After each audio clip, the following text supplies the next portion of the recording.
All right.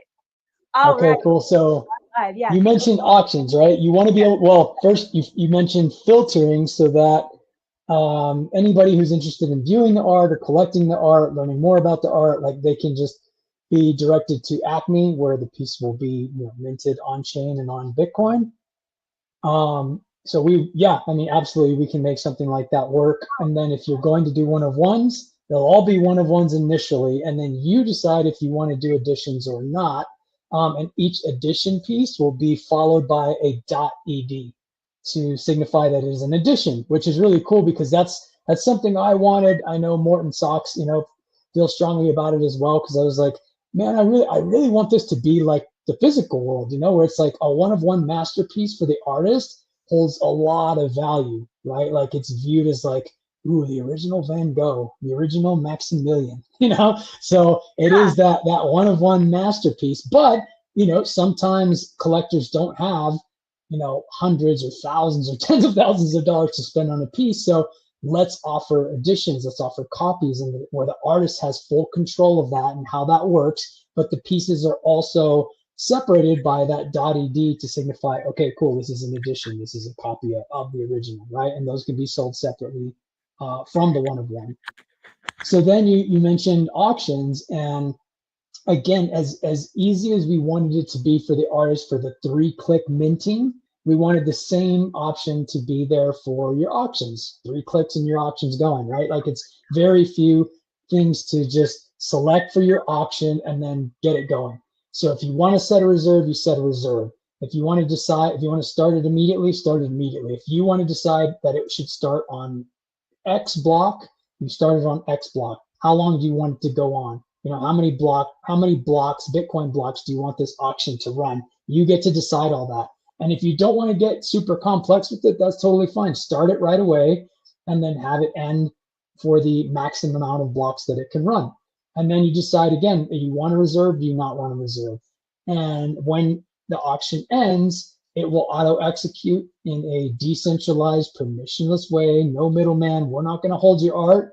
We're not playing the middleman here. There's no risk of that middleman or centralized entity being involved in this transaction. We have been advocating and tried to produce a trustless, permissionless marketplace that, again, gives the power back to the artist and the collector and doesn't include a middleman that is taking their cut or including some risk in the transaction, right? Some unnecessary risk. So I hope that answers your question, but yes, we have, we can offer solutions for both of those questions you have. That is incredible. So I do have a couple of questions, but also I'd like for you, not only for myself, but also for friends who are going to follow this path that I'm trailblazing. So could you talk a little bit about the risk of the middleman? Yeah, no problem. Mort, if you want to jump in, you can jump in. If not, I'll keep going. You can add very quickly, as you asked, for the risk of the middleman. Then you have a third party that you have to trust with your asset or trust with your Bitcoin when you are buying it. The way we have designed auctions, selling, basically everything for marketplaces is that you set this auction on Bitcoin, not with ACME that web page or ACME marketplace, but with Bitcoin. And it is on-chain. There is no permission. There is no third party to control. The indexer takes the data and provides to the world. It can be seen by everybody. It is open. It is not concealed for a single marketplace. You can access it from your page. You can access it from marketplace that you build. You can see it on ACME page. But it is open and permissionless all the way through. So as you mentioned that you want to basically release every day, you can make, let's say, 5 assets and schedule the auctions to start every 144 blocks, which is 1 day, circa, and it will work for you. We will just send the transactions, and you just look at it how it is popping up every day. So I mean, these things are cool, and I am stoked to show it to you once you will be setting the auctions and stuff, because it's really cool to see that you talk with Bitcoin and it works. There is nobody to do it, and it just works. This is awesome. This is really awesome. It's been a real pain point, and actually, I don't know if either of you know this, but the last few months, I really have not been as present as I like to in the community because I had to scramble and rebuild a bunch of things that got rugged when some platforms went down, and it's really hard. It's for me, this is solving. Yeah, it's really heartbreaking because I am one of those people, like I'm an architect, right? I like to plan things way in advance, and I'm a person that builds in layers. So for me to lose a bunch of work all at once, it literally was like a year of work just disappeared. And I had a really difficult decision that I had to make, which was taking the time to rebuild everything that I lost. And of course, if I rebuild it, I'm going to rebuild it sovereign, which takes more time. That's why so many artists build on other people's platforms, because it takes time. And we won't even talk about the skills that I didn't have, that I had to bolster to be able to do this. But I was very motivated. But I know that this is why a lot of us artists use platforms that other people build, is because we don't have the time, or we don't have the bandwidth, or we just barely have enough time to eke out the art that's deep in our heart. But building a platform else and then maintaining it, it takes a higher level of discipline, a higher level of skill. It takes more bandwidth. It takes, a lot of resources. And so I was really scrambling to rebuild essentially a whole bunch of platforms. I was using a platform to make my crypto art augmented reality. Those platforms, they went down, and it was so sad. So I was rebuilding, and for me it was a difficult decision, because if I didn't rebuild it, who am I? As an artist, all the art that I had made was resting on these, the art still existed, but the display, the presentation part had disappeared, and for me, art is not just a piece, it's an experience. It's kind of like, imagine any piece of clothing, your finest pair of slacks, your finest, whatever that, I think every human has a piece of clothing that when we wear it, it makes us feel good or comfortable or together or something. Whether it's a structured jacket, a favorite soft shirt, whatever. Each of us has like one piece. It might even be a pair of like cozy socks, slippers, or sneakers. You can run so fast. There's something, right? But if, regardless of the value that article provides, how we came across it, how it came into our possession also matters. It's like a fine dinner that someone serves to you. You don't want it just like randomly presented to you on a garbage tin can, or it came in plastic or something. Like, how you get it matters. And so even though the art still existed, I'm going to be honest, I don't want to send people to a huge marketplace to buy my art. It's kind of like sending someone to X or to Facebook to buy something from you that you made special, custom. I believe that every artwork, every series deserves its own custom experience, even podcasts. I would never send someone to iTunes or whatever to listen to my podcast. No, I'm going to build a whole experience around it. So you're at my house listening to my show with my friends and my people, and you can do all the things you need to do right there. So essentially, I spent the last year, after being in the space 4 years, I realized, this is what my art has been missing. And so I created it, I developed it. And before I could launch it and share it with the world, all the different platforms, and these are multiple platforms. It wasn't just one platform. It was like this season of, and it was like Eighth Wall round and all all these really well-known platforms went down. And so if I didn't stop what I was doing, if I didn't stop my forward motion to rebuild all the things I had lost, I wouldn't really be able to go forward with the same roadmap that I had built. And so more than anything, I want to avoid that ever happening again, not only for myself, but for my collectors. Luckily, I'm still alive, and I was able to, gather myself, make these hard decisions, and gather the resources and make it happen. But this is why ACME Protocol is like so super important. is because I want Abstractia to live forever. These pieces are amazing. They scale infinitely big, they scale infinitely small. And my vision for Abstractia actually is to be on the sides of buildings. This background that we're looking at that has like the waves, it's one of my artworks. Can you imagine like a whole city where every exterior building has like, has the With liquid a LCD? pattern on site. Yeah, That would be awesome. yeah, it would be amazing. Well, it can only happen if the art lives long enough for it to catch on. I mean, how many even classical artists, not even just visual artists, classical music artists, right? People who we imagine they were big in their day. We find out, oh, actually no, they didn't get paid dick when they were alive. They died in poverty, but now their Exactly. music is worth, right? I might be that person too. So I have to make sure the art lives long enough. And that's why ACME Protocol is so important. That's why it's such the GOAT. You guys are goats, and this is why this matters to me. So I'm This is so this is ready so to great hit to it. hear from you. I really thank you very much for your words because we are trying. Acme is something that we have been building for a year. I mean, I spent dedicated development a year of my life on this, and we have been frustrated by the things that you said.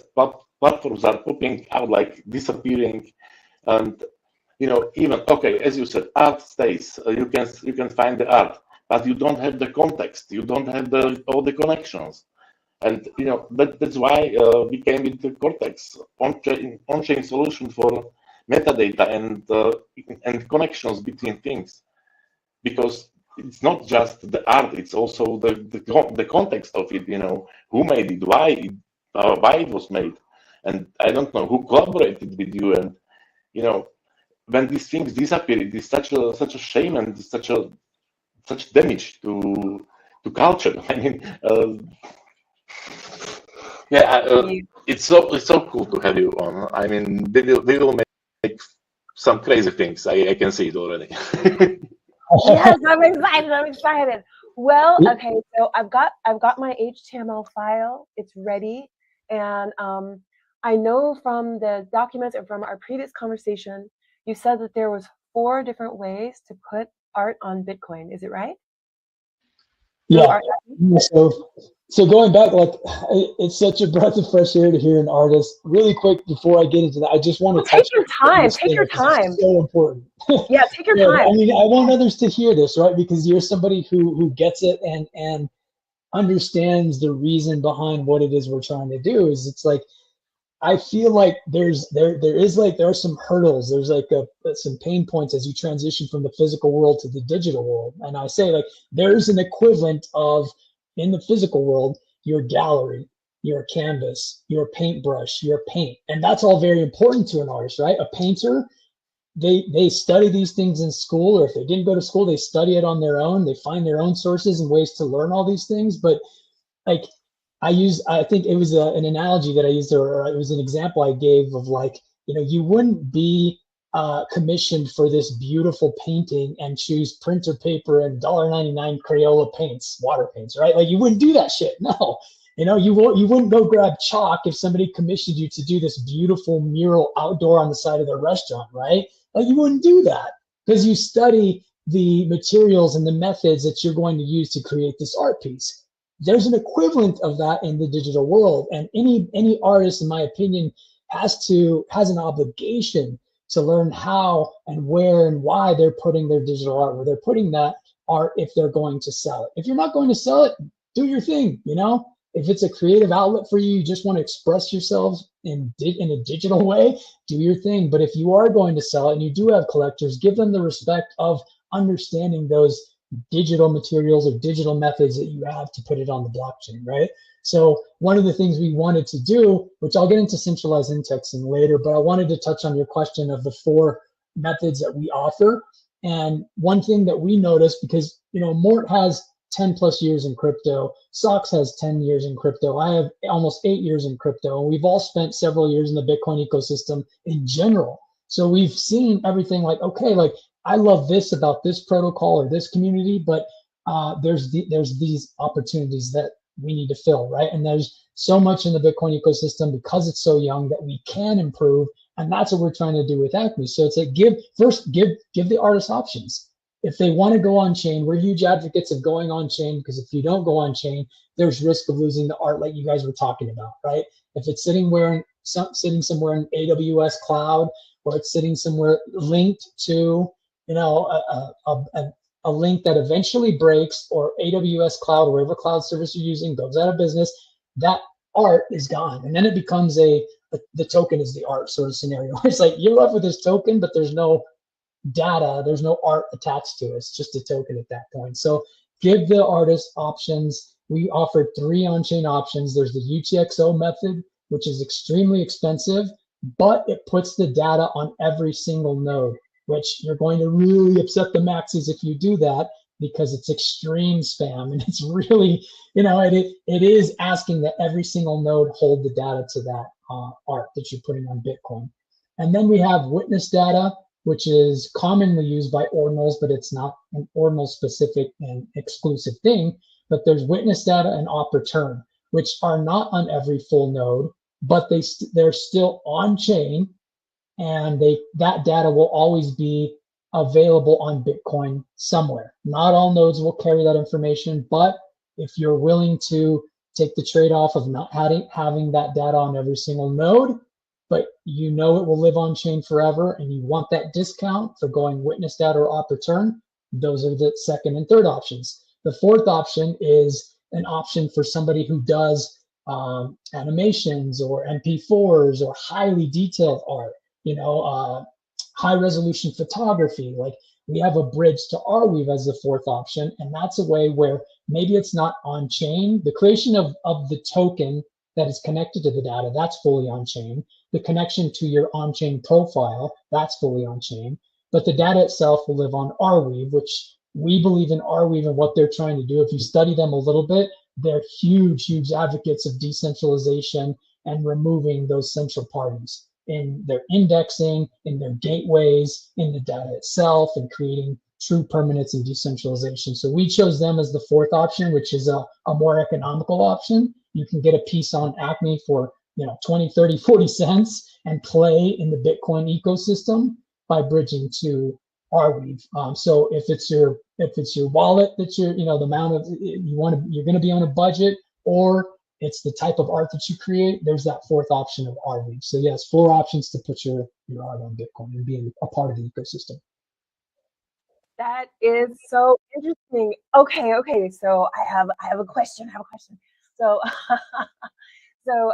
methods 2 and 3. Would you mind getting nerdy with me? And could we do some sensazioni? So just as background, I feel like what we're doing right now is sensazioni. One of my favorite living authors, his name is Michael Gelb. He wrote a book, and it's actually an audiobook. He never actually published it in writing. He only published him speaking this. So it's a spoken word book, but it's called Think Like Da Vinci. And I don't know if you guys ever listened to this book. It came out a long time ago, but he talks about, the whole book is about how Da Vinci taught and interacted with his students, and one of the exercises that he is said to have done is called sensazioni. And what they would do is they would lay out 4 similar, multiple, not just 4, but similar different things. And they would do this experience where they would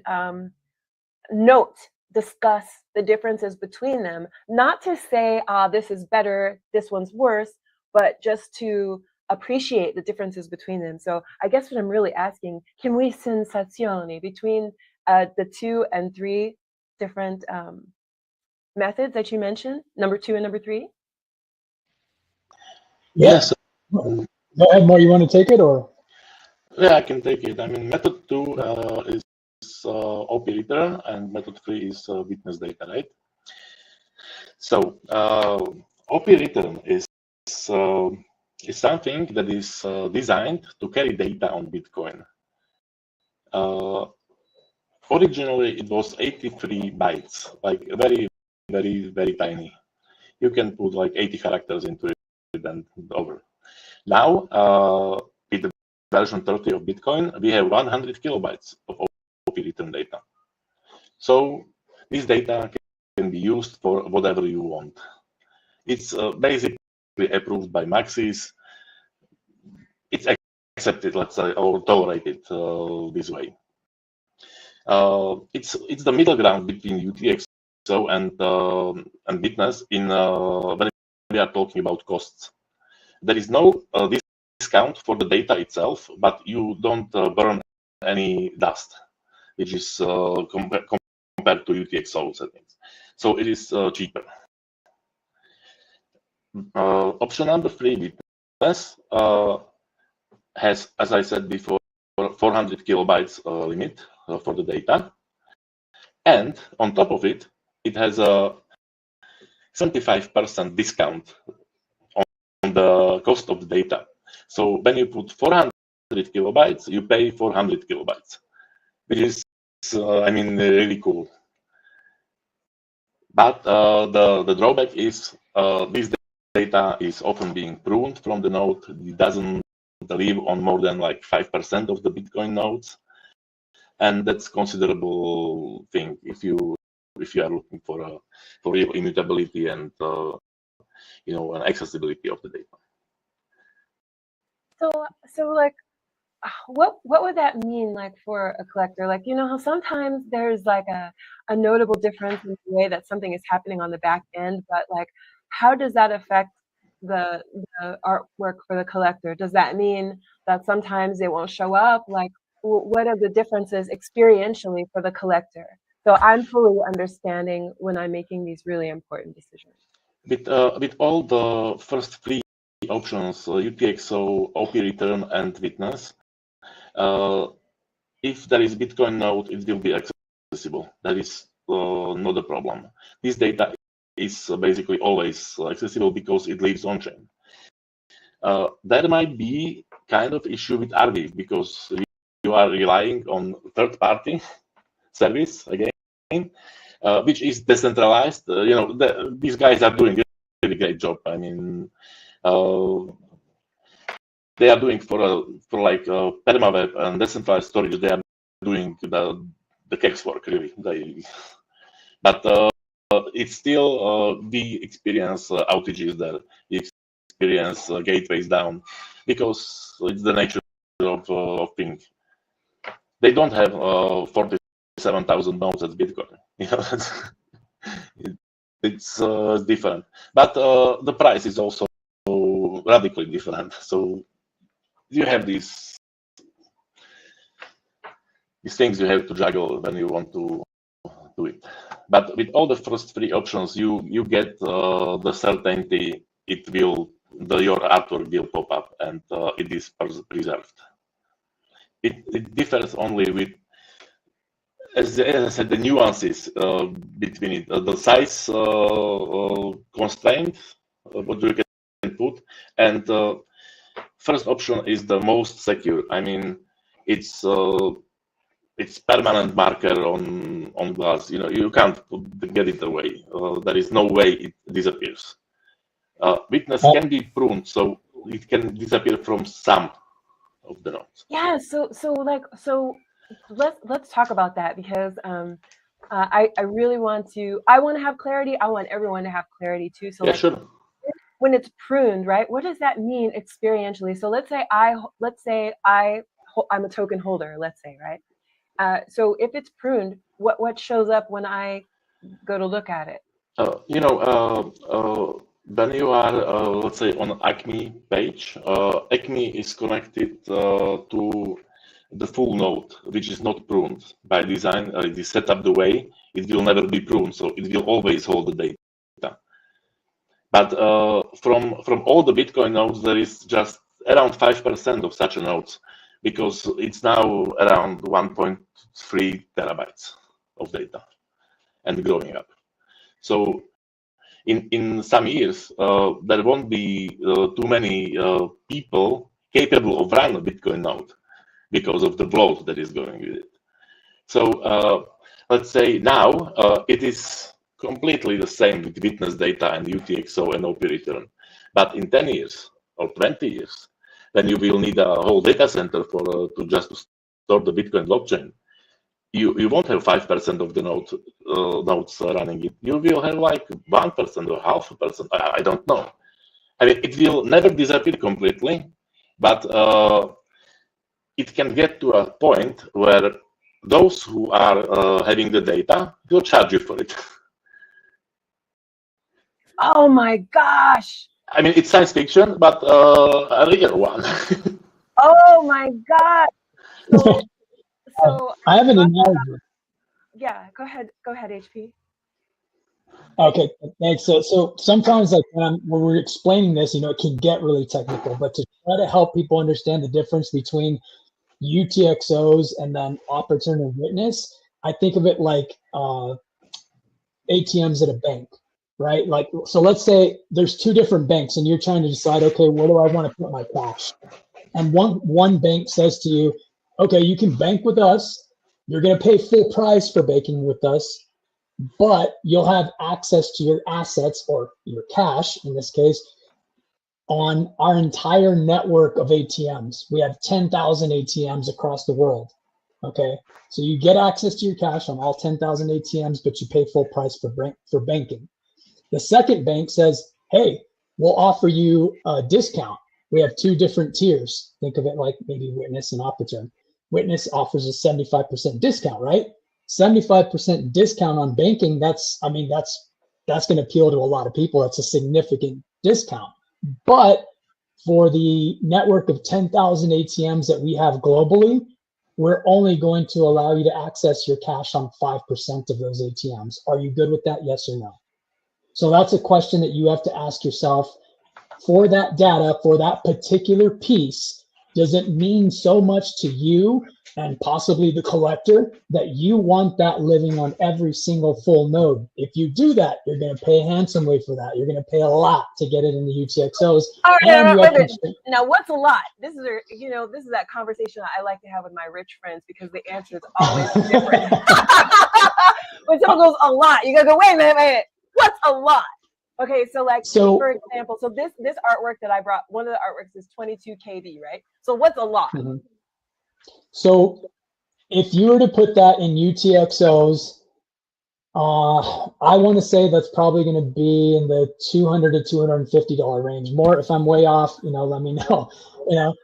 I could be wrong. It depends on the Bitcoin fees. That's why if at any point the Bitcoin network starts to really ramp up with fees, doing this, putting data on Bitcoin is going to get super expensive. So if you went UTXO option, I want to say this is just a guess, but 200 to 250. Now, if you went to witness data, it might be closer to 200. If you want witness data, you're probably going to be paying closer to like $20, $30, $40 if you choose a fee that's really low and the mempool is calm.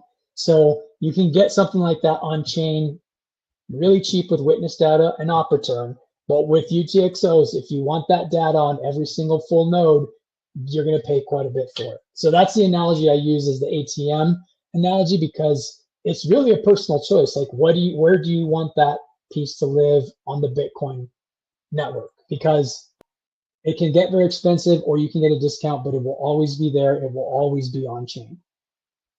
Oh, this is so interesting. I didn't realize these are going to be such difficult decisions to make. And I really appreciate the frame too. So let me ask you about this for a decision-making strategy. And maybe it's totally off, but I can't imagine two better people to have this conversation with. So what are the thoughts around, the baseline of my thinking is $200 per piece, because this is a daily, right? I'm funding this myself. So that doesn't seem sustainable for even for the rest of the collection. That would be, I'm spending $200 a day putting a new piece on chain. And there is not yet an established collector base for this collection, but the idea is for it to live a long time. What are your thoughts about creating editions using one of the more financially affordable methods, and then maybe if someone expresses interest in a one of one or something, when I have a collector for that says I want the one of one, then that could be an option. Like, what are our thoughts around that? Because the way that I built Abstractia.today, I actually pivoted. I built a whole different site for it at first that was more focused on people buying artworks, but I felt like it was not a great, something was missing. Something was missing. And then I was like, what's missing is the collector base is missing. And I wanted to allow a collector to choose where to mint these. Uh, Something inside me did not want to put all these in one place. And then I didn't want to just randomly assign them. So what I did is I divorced my creative practice from the practice of putting them on chain. And I made my creative practice making them available publicly. And then once it's purchased, it can go on chain. So I kind of changed my own workflow to make it possible. So what are your thoughts around how could we strategically do it so that putting them on chain could be sustainable, they could be available, and then I'm not against UTXO. Obviously, like that's philosophically that's the highest choice, but I'm not committed to do that today. What are your Yeah, I will explain you the mechanics of how the additions works. So each asset that you issue on ACME is a one of one. And if you want additions, you take this asset and you create additions from the asset. When this addition, it shares the same artwork. So we are not putting the same data, for example, for 100 additions. We are not spamming Bitcoin with 100 times the same picture. So it shares the data with the parent, and this way, the cost of minting the edition is now, I think, $2.50 or $3. So editions are really cheap from this perspective. What you asked, if to start with the additions, you basically have to start with the one of one. That is the base for it. So maybe I would go with witness data at the beginning because it's tenfold less expensive than UTXO. And let's see. For example, 10 pieces, or I don't know how many, to see how the collectors will react. And if you will have like a really good calls back there, I don't know what is considered good, but then you can basically update this. And even if you want, you can change the data. I mean, you can update the data reference in the asset after. So you can start with Arif, for example, do the additions, and afterwards change the data if you want. But it's up on you. I have some accurate information for you, Maximilian. So you said 22 KB, right? So I wanted to look it up for you just so you have something accurate. It's actually really reasonable if you go with witness data or op return. So witness data, we can get you in for less than $5 per piece.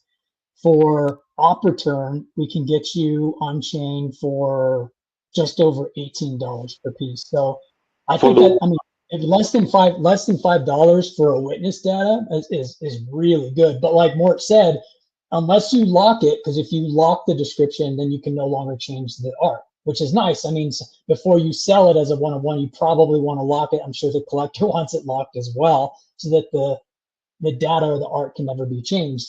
But you can change it after the fact. So if you wanted to go Arweave and then somebody said, no, I want this piece on chain, you can go back later and ask them, well, there's 3 options that I can offer you to go on chain. Which would you prefer? Because 22 KB will fit in all 3 of the options and it will be up to them at that point. But if you just wanted to go on chain from the start, less than $5 for each piece is pretty reasonable. Yes, less than $5 for each piece is pretty reasonable. And as far as like one thing I guess it's different for every artist, but one thing I have seemed to have discovered is, at least for myself too, when people have access to when there's a clear road to how someone can get from point A to point B, I think it makes those sales easier.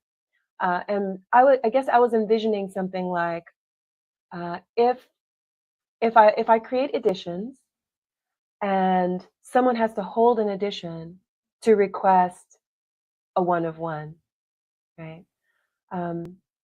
Then maybe what I would do is, and tell me your thoughts around this, right?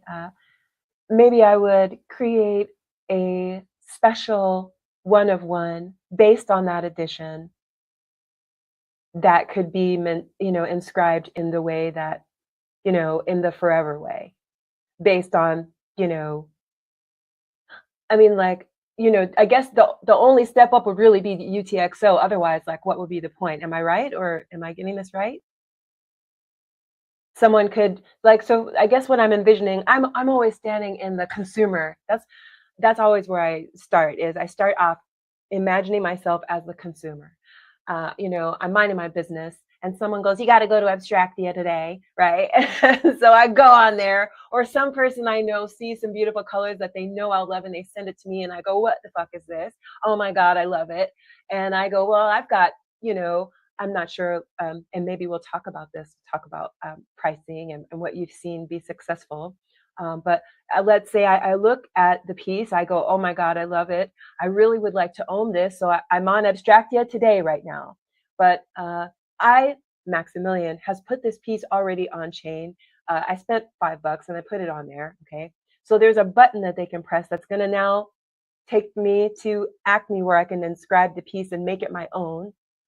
And at this point, it's going to be a one of one, or it will be an edition. Am I right so far?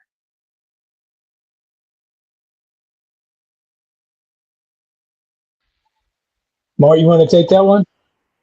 Yeah, just to clarify, so the artwork will not be on chain yet. It will be only on your page, and somebody decides that they want a one of it.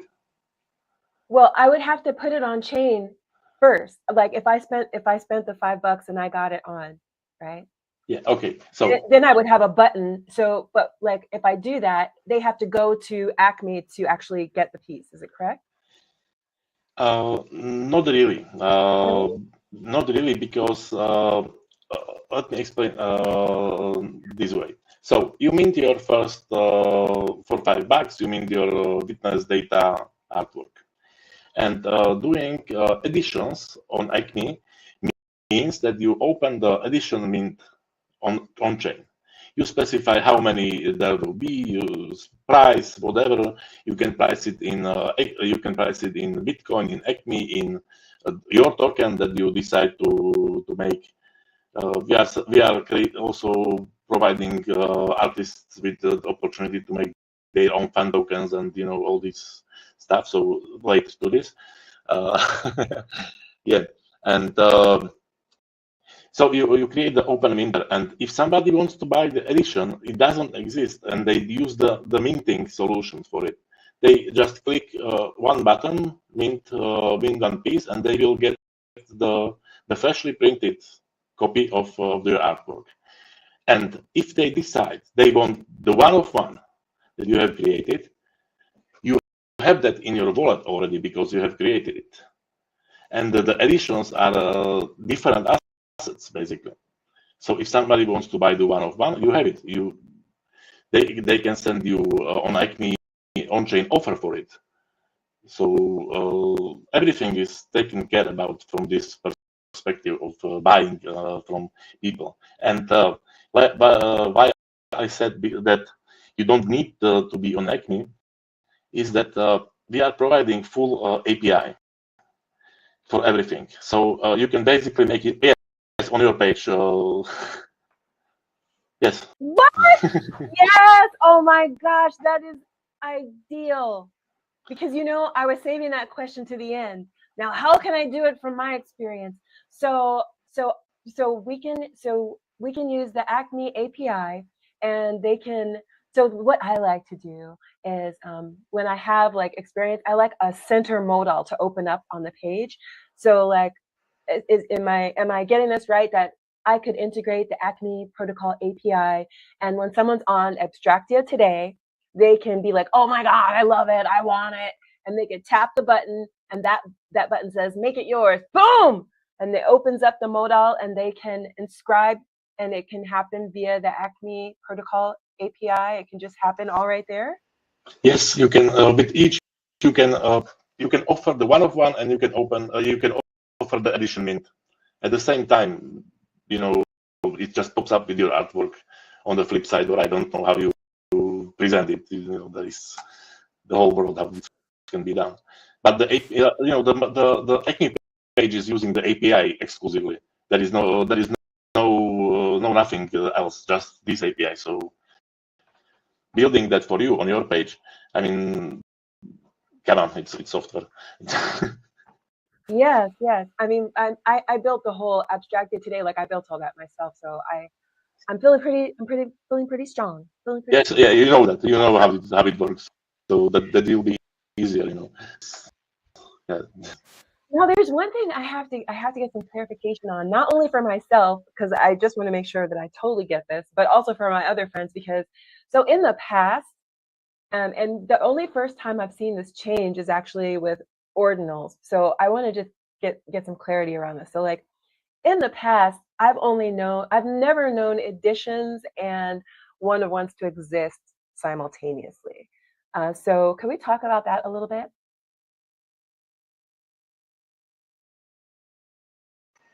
So every asset when it's minted is one of one. No, ACME. That's how each asset is born, and the edition is technically sub-asset of this one. It's parent-child. So it's a separate asset, but not completely separated from the parent.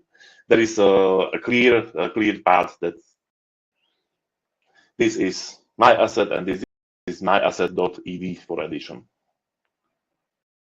So this is a delineation that is essentially a label.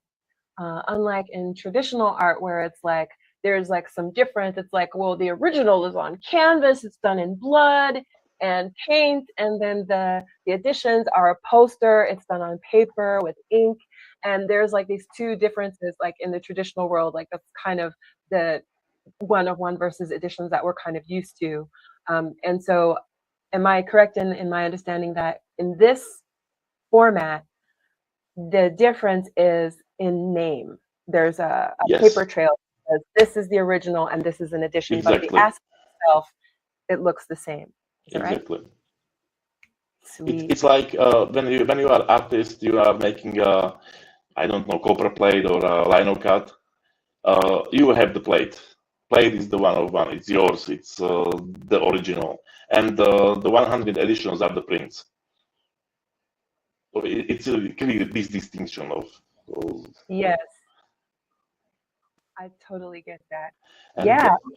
You know, on top of this, you also on ACME have something that is called intellectual property rights. So this is also separated from asset in a way. You can sell the asset, and you can keep the intellectual property. That will allow you to collect royalties on secondary trades on ACME, which might be very important in some cases. Yes, let's talk about that. It sounds like, and you correct me, right? You draw me back in if I'm off track. But it sounds a little bit like, are we talking about recursion now? Because I remember someone telling me once anything is on chain on Bitcoin, anyone can use it. Just grab these numbers and just input it into their art. Is that what we're talking? Yes, they can take the data. I mean, we are using Bitcoin, and every meta protocol is using Bitcoin as a store of the data. So technically, you can go even outside of the protocol and get the data if you understand how it is encoded and all this jazz around it. the protocol is doing the job of decoding and encoding it for you, and providing access over API, and where you get your JPEG or HTML, and don't get this blob of hexacode, which, I mean, it might be cool, but what can you do with it if you don't know? So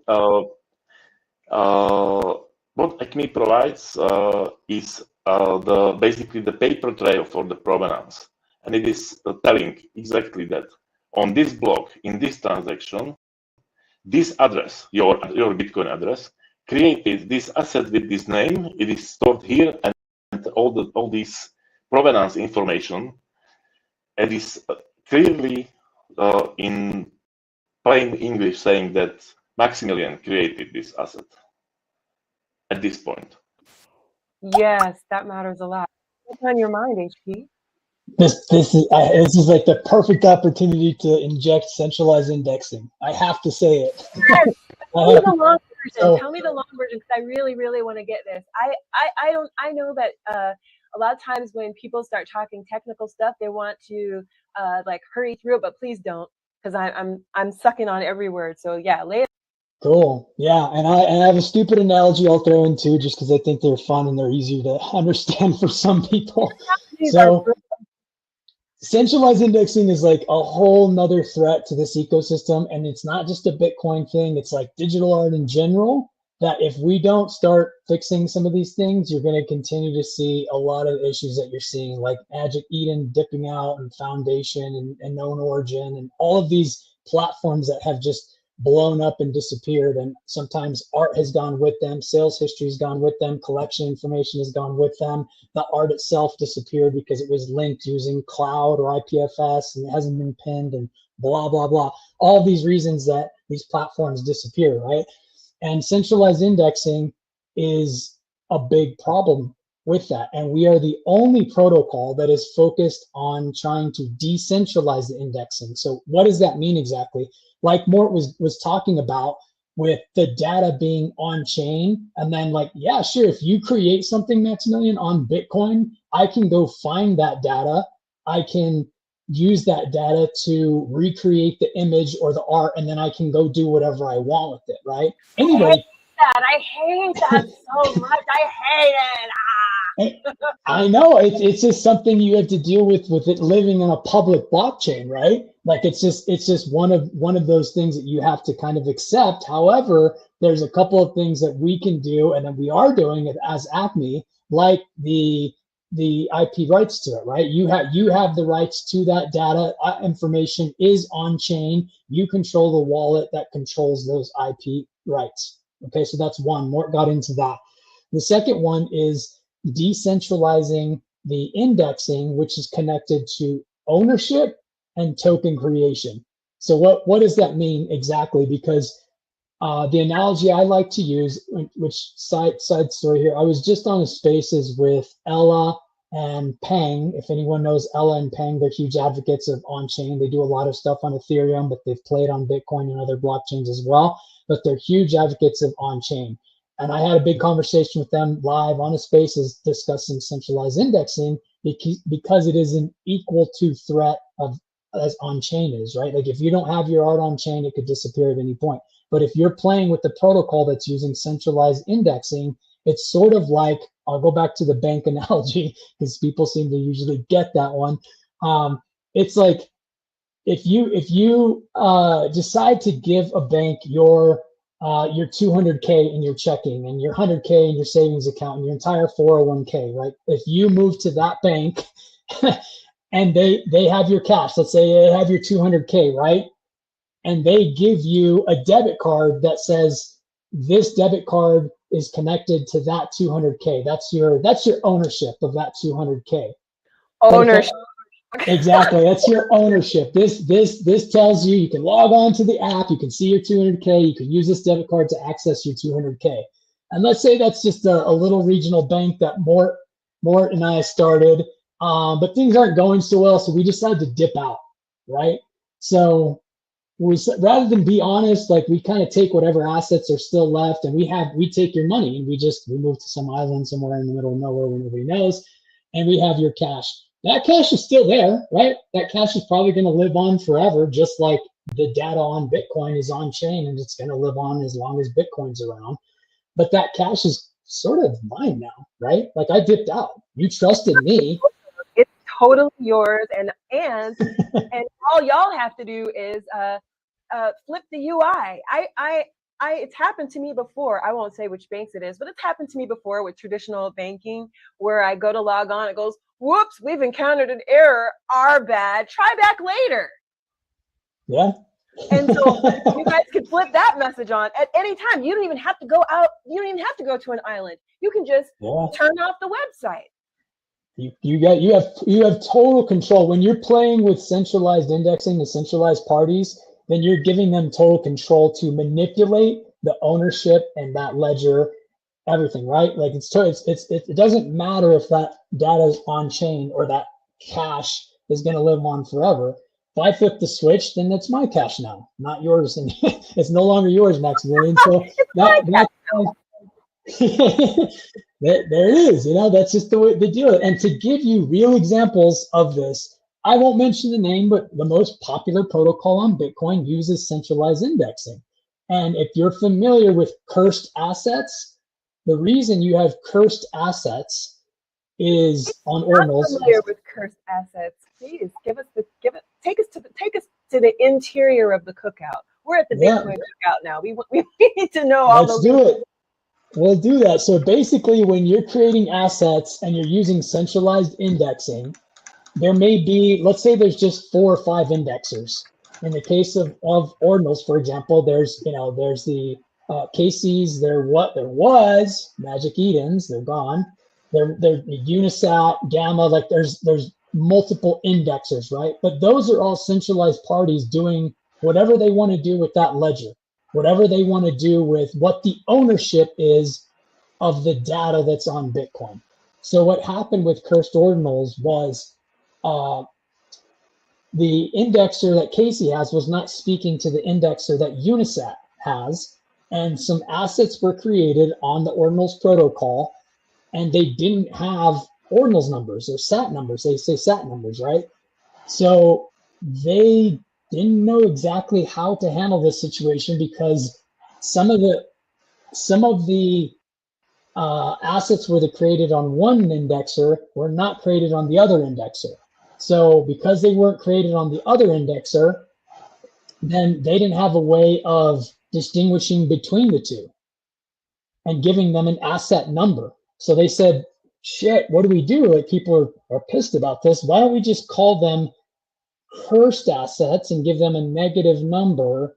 And we'll kind of just maybe a narrative will form that those are maybe more rare, or they're somehow more valuable. And you even saw a little bit of that play out back then. And I think it was 2023, and that's where indexers not speaking to each other can lead to issues like that. But at any point, like you saw with Magic Eden, they were running their own indexer, and a couple of, I don't know, nefarious things, if you want to call it, that they were doing is they were putting high resolution images of the low resolution art or images that were actually on Bitcoin, putting them on their marketplace and saying, buy this ordinal, look how beautiful it is.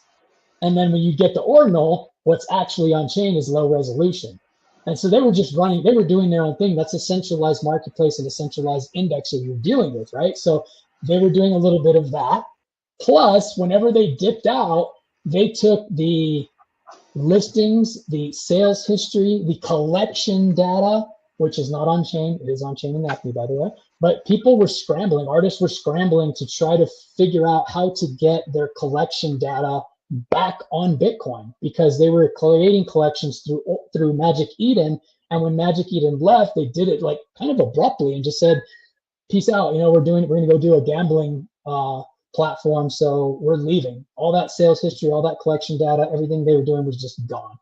So that leaves artists scrambling to figure out a solution to it. And that's where centralized indexing and that analogy I gave you of like, not your keys, not your crypto sort of thing, but it's like, I like the banking example, because it's like, I hand you the debit card, But if I decide to dip out, that money's mine now, even though you have a debit card or you have a token or a SAT linked to that data.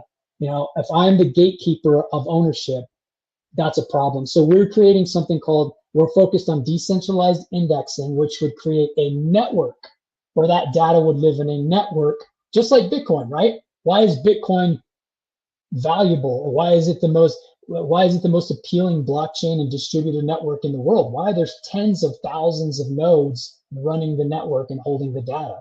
So why don't we decentralize the ownership of assets on ACME, put all that data on Bitcoin, but also put it on a network of ACME validators so that the ownership is also decentralized and there's no one party that can say, well, we never indexed those assets, so we don't really know what to do with asset numbers, or we didn't index that information, or actually we want to own that entire collection. We'll just change the ownership on our indexer and it'll be our collection now. Kind of like with the banking thing, you know? So when you play with centralized indexing, it doesn't matter that the data's on Bitcoin forever. I change the ownership because I'm running an indexer, then it's just no longer yours. Nobody talks about this stuff. Nobody does. It's so important. I mean, yeah, it's like, this is really important. And now I didn't even know that could be a thing, because it's like, usually you're saying the quiet part out loud. Usually everyone's being really noisy about your art forever, immortalized, but they don't talk about that. Yeah, I mean, this is serious issue, and I will be a little bit more nerdy on this topic. So imagine that you have 5 nodes, 5 operators that are providing data. Each has its own marketplace, and when you decide to sell your one piece on ordinals, you have to list it separately on each marketplace because they don't talk to each other. And if you sell it on one marketplace, you should be then responsible to go to the other 4 marketplaces and cancel the listing. That's because everybody is in its own silo and don't talk to each other. And that means that everybody can have different ledger and different ownership data and can be manipulated without anybody being able to control it. This is what makes ACME different from it. We are providing proof of ownership of the data with every single API call. So indexer on ACME is have to commit the cryptographical proof of the state of the assets to every Bitcoin block. And you can use this data to verify cryptographically. It takes in the browser 7 milliseconds to do the math. It's really fast. And you have a proof that something exists in your wallet. No ordinals are providing this. There is no verification, there are no proofs of that they are serving the correct data. There is nothing like that because it's not part of the design. And for ACME, this is the imperative to work this way. So every indexer has to be honest.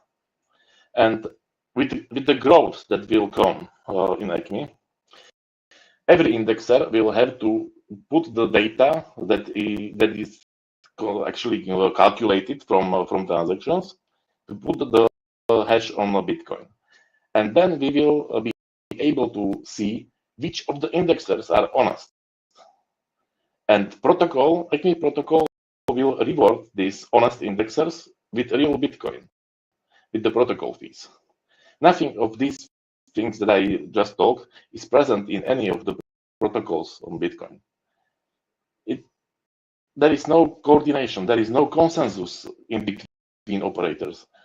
I mean, these are crucial things, and this is the ethos of blockchain, to be decentralized and to be, not to trust anybody. You don't have to trust me that I'm giving your asset and I'm giving the correct balances in your wallet, because you can verify it. it's easy to verify, you know, and really when you play with the API, you will see in the response there is a section which will provide the full JMT proof, like full Merkle trees and all the leaves that collect the data together. You know, this was like a journey for me. It was it was crazy thing to do the cryptography behind this, to ensure that the things are there, and do it with math. I'm psychologist by I studied psychology, not math, not programming, but this was. Please go on. Yeah. Now, one thing I'll say about that, like, honestly, Maximilian, we did not want to create what most people would call a shitcoin, right? Like ACME token.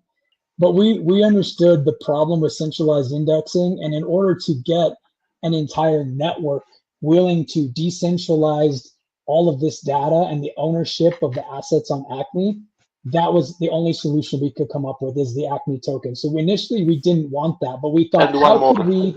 Sorry to jump into your speech, but one more very big reason. It's DAO, because ACME is bound to become a DAO, and it's built that way, and you need governance token. It doesn't work without that. Sorry, HP, please.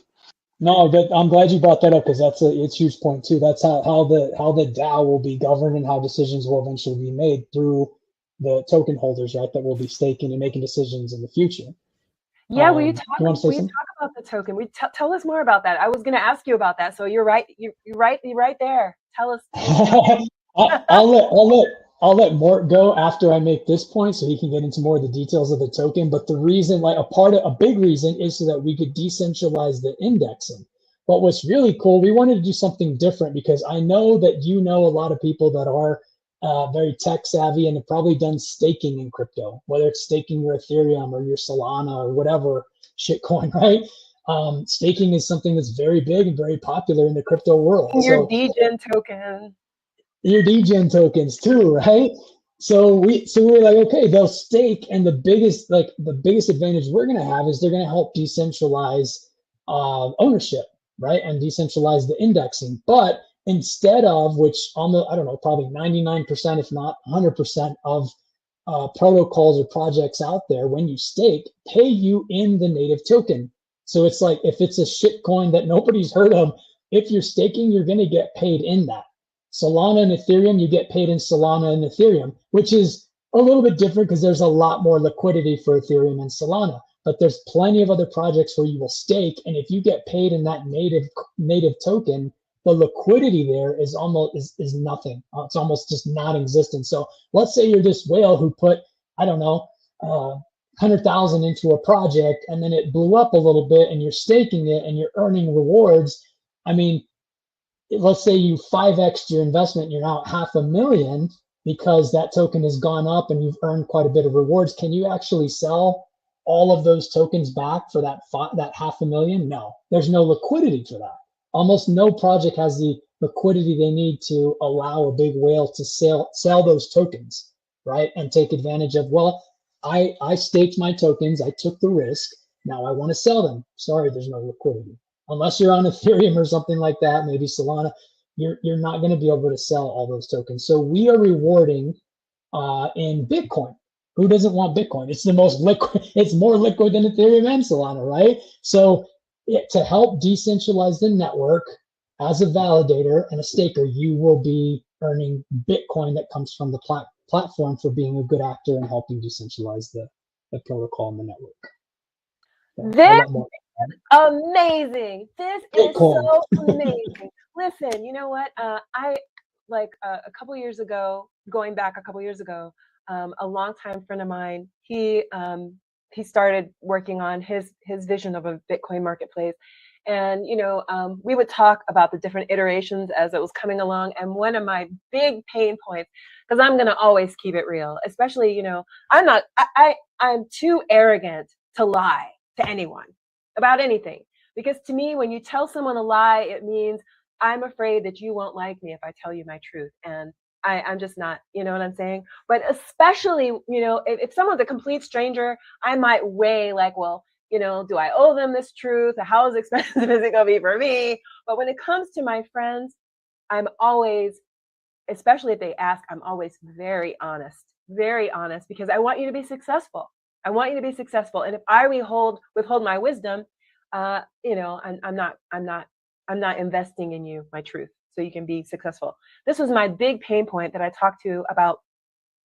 And it was exactly when, I'm so glad you guys are on the level.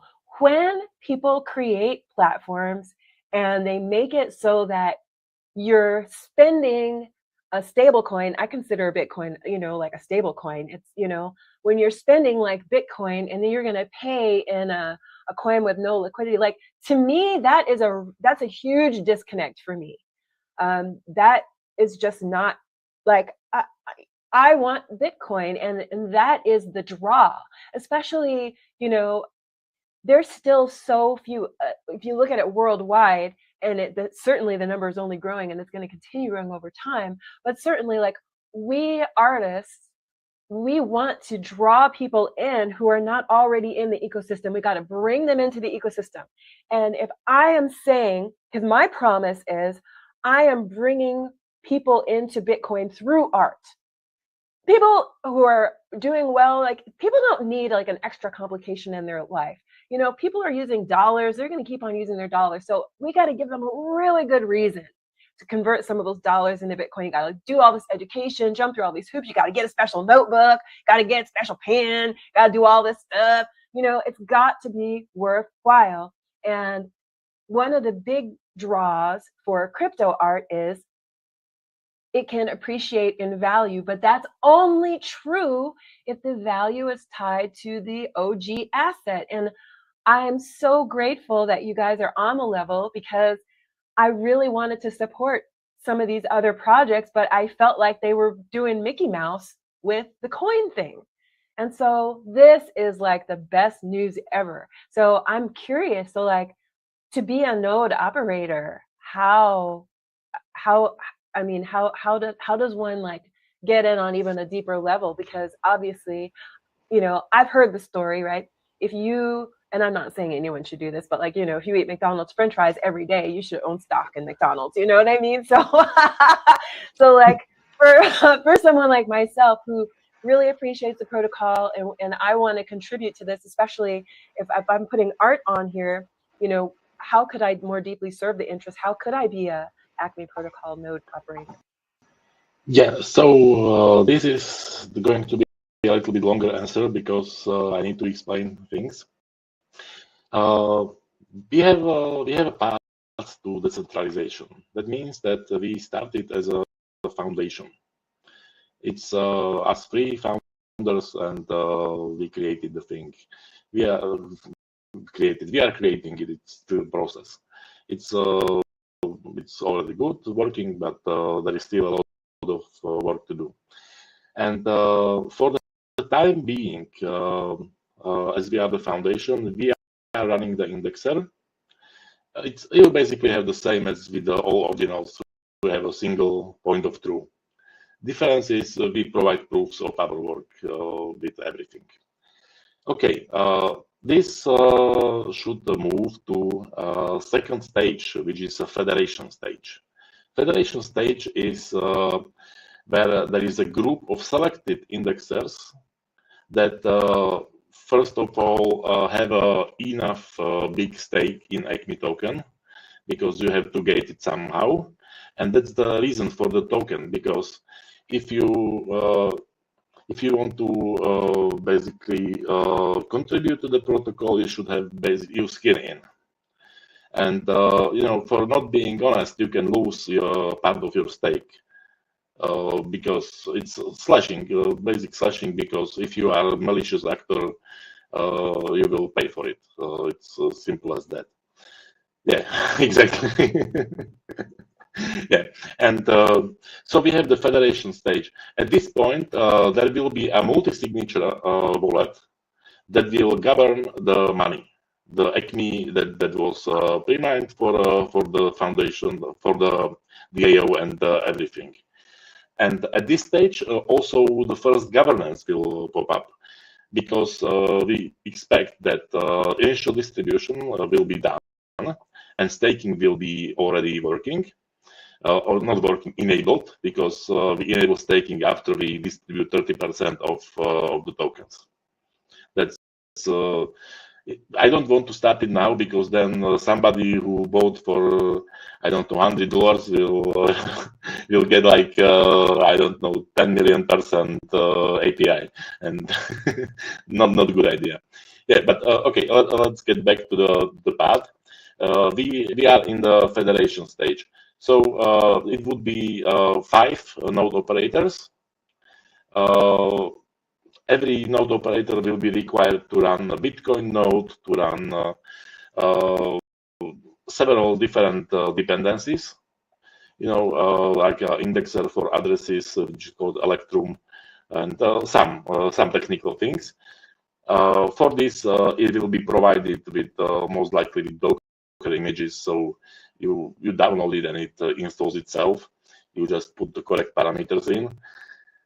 It's not that easy, but it's not that impossible to do. If you created a page, the abstraction, then you will be able to make this, with the info provided. So okay, let's move on.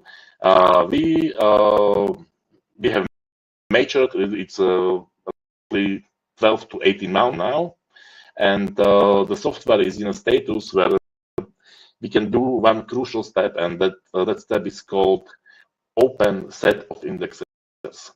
No permission for anybody. If you own certain stake, you can run your indexer. If you are honest, you will get shared from the fees. Simple as that. Open to everyone. With cryptographical proofs and everything. I need to say that the validators or the indexers on ACME, we don't run our own blockchain. We are really indexers over Bitcoin. Bitcoin is our data layer, and we just interpret what is written there and provide proof on that. Yeah, and with the open set of validators comes the full switch to DAO and governance to public.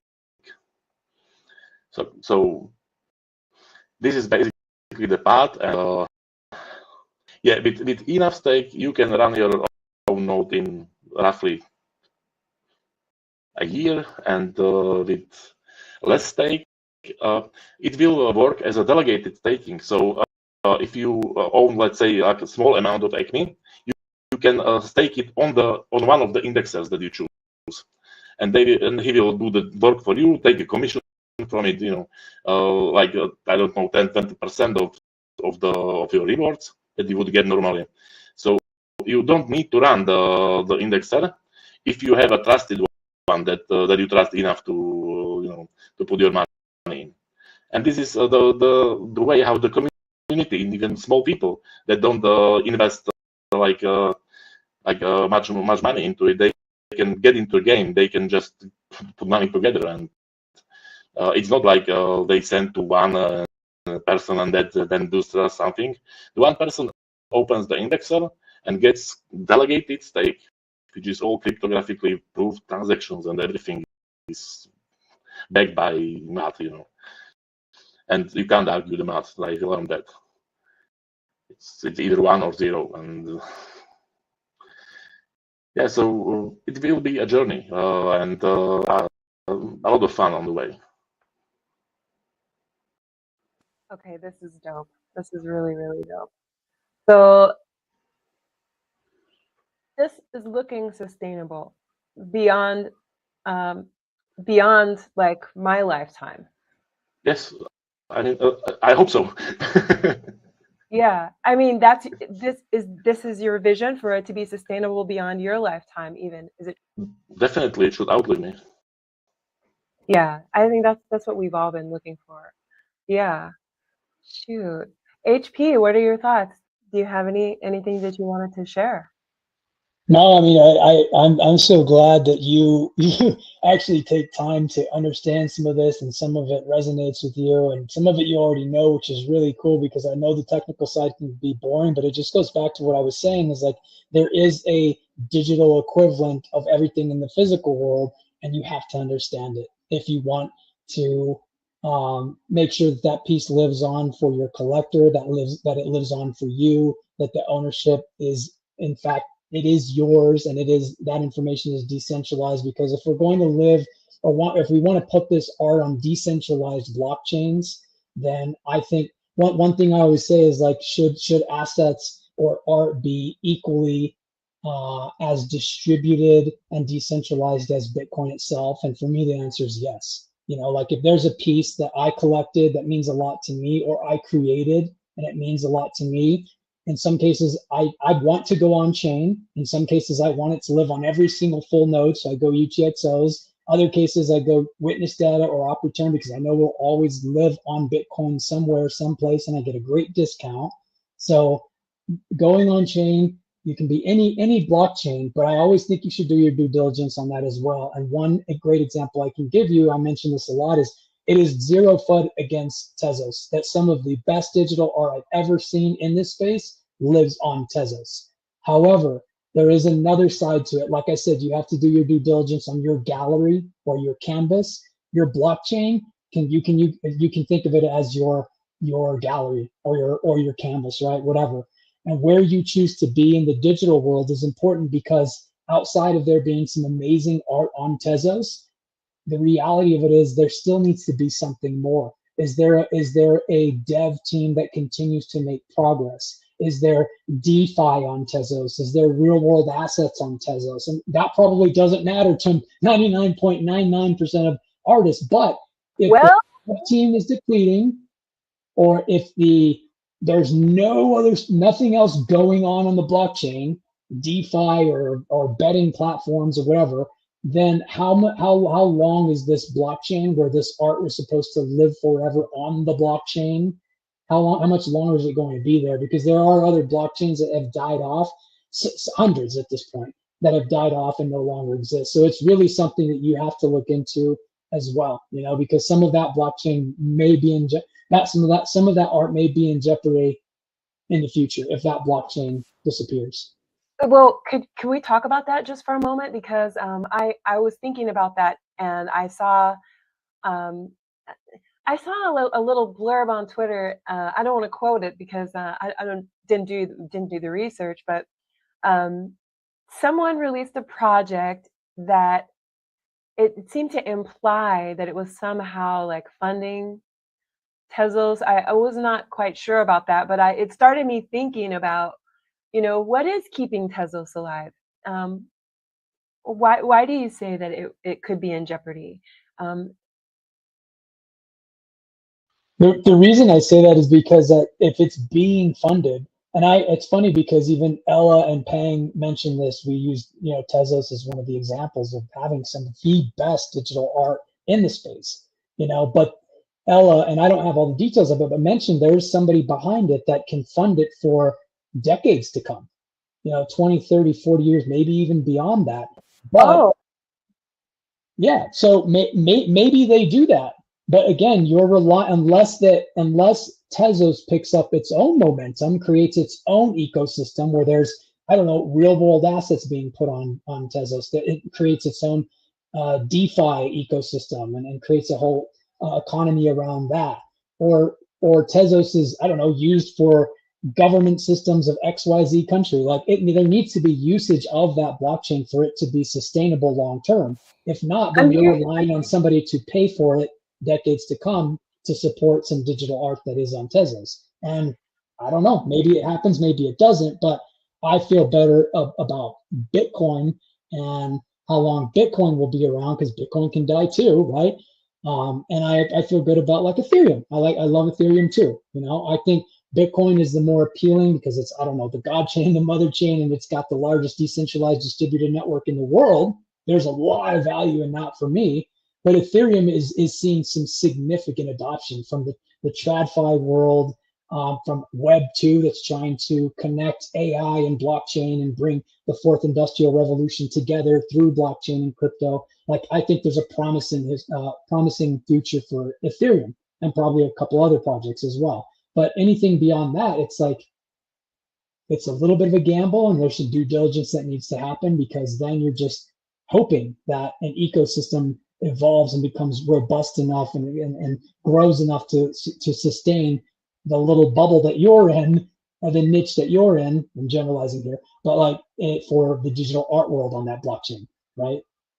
Yeah, that's a really interesting perspective, and I have a couple of follow-up questions, if you don't mind, because this is really a Yeah. talk, really discussing like value, right? Because it is more expensive to put art on Bitcoin, and especially as we discussed different methods. But I just wanted to, build a little clarity around. I noticed that you mentioned real world assets, and when you talk about the things that you feel would extend the lifespan, the potential lifespan that you see, for example, for Tezos, but this also applies to any other chain, right? The word that you didn't say that I was reading between the lines is liquidity. Is that really what we're talking about? Is, there should be something besides art on the chain to keep it alive and to help it grow and develop the robustness, that the liquidity that we're all seeking. Is that right?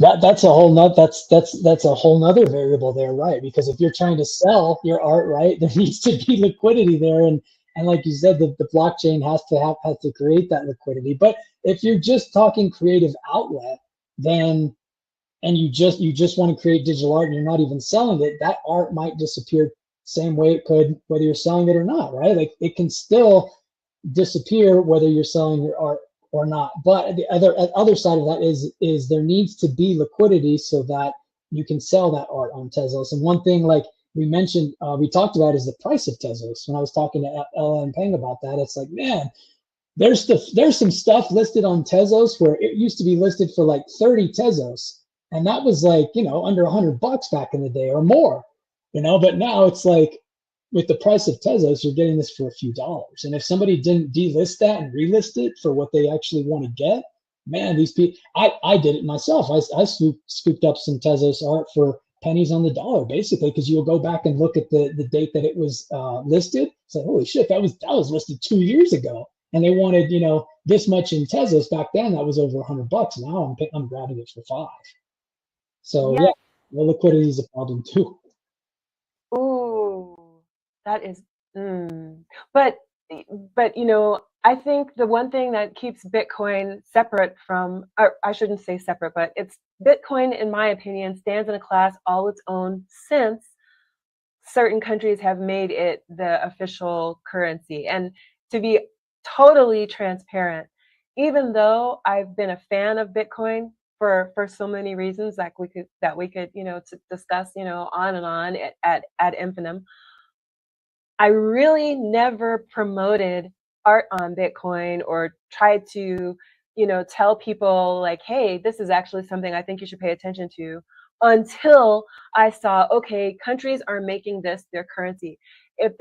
When I saw that happening, I said, okay, this is going to be around, because that's a huge move and it's only going to increase. And then it did, more and more countries saying, okay, this is going to be our currency. And I think that is a reason alone for it to be like worthwhile. That you know, it's not like it's not a niche anymore. If it's a currency of a country, it's got legs of its own, and that's a thing. You were talking earlier about Ethereum, and the thing about Ethereum, love Ethereum. I put like my first art was on Ethereum, but um, again, like as things swell, like there's been times where it's been the price that can swing like wild, like just so wildly. So and unlike like so with ACME Protocol, we have like these 4 different ways to get art on chain, but with Ethereum, there's been a handful of times where I couldn't afford to put my art on chain, because it's like, oh, if I do it right now, it's going to cost me $300 or whatever, because somebody was doing something and there was a lot of network activity. And I know the same is true for Bitcoin, that also there's some fluctuation. But there's more options. So I'm seeing Bitcoin still as an outlier in terms of what the other chains have to offer. I can tell you one thing to it. It's all the other chains that you used, let's say Ethereum, like, I don't know, Base, Tezos, they are purposely made to cater assets. They have these official protocols and official standards for tokens, for NFTs. Bitcoin doesn't have that. This is why ACME is built, to provide the functionality on top of it, because Maxis will not allow assets on Bitcoin by default. They don't want it. But I am sure that we find a way to keep the lamp alive and the ball fed. You know, we are not those worst guys that are making graffiti on their front of their houses and on their, I don't know, trains or whatever. You know, we are trying to be nice. I mean, use the protocol as it is intended to be used. Pay for whatever we have to pay. Not to look for like deals with miners to include our shitty transactions that are not in consensus, because you can do that with miners and money. You know, you can do these things. We don't do that. I would say I don't give a F about it. I mean, I do it as you wrote.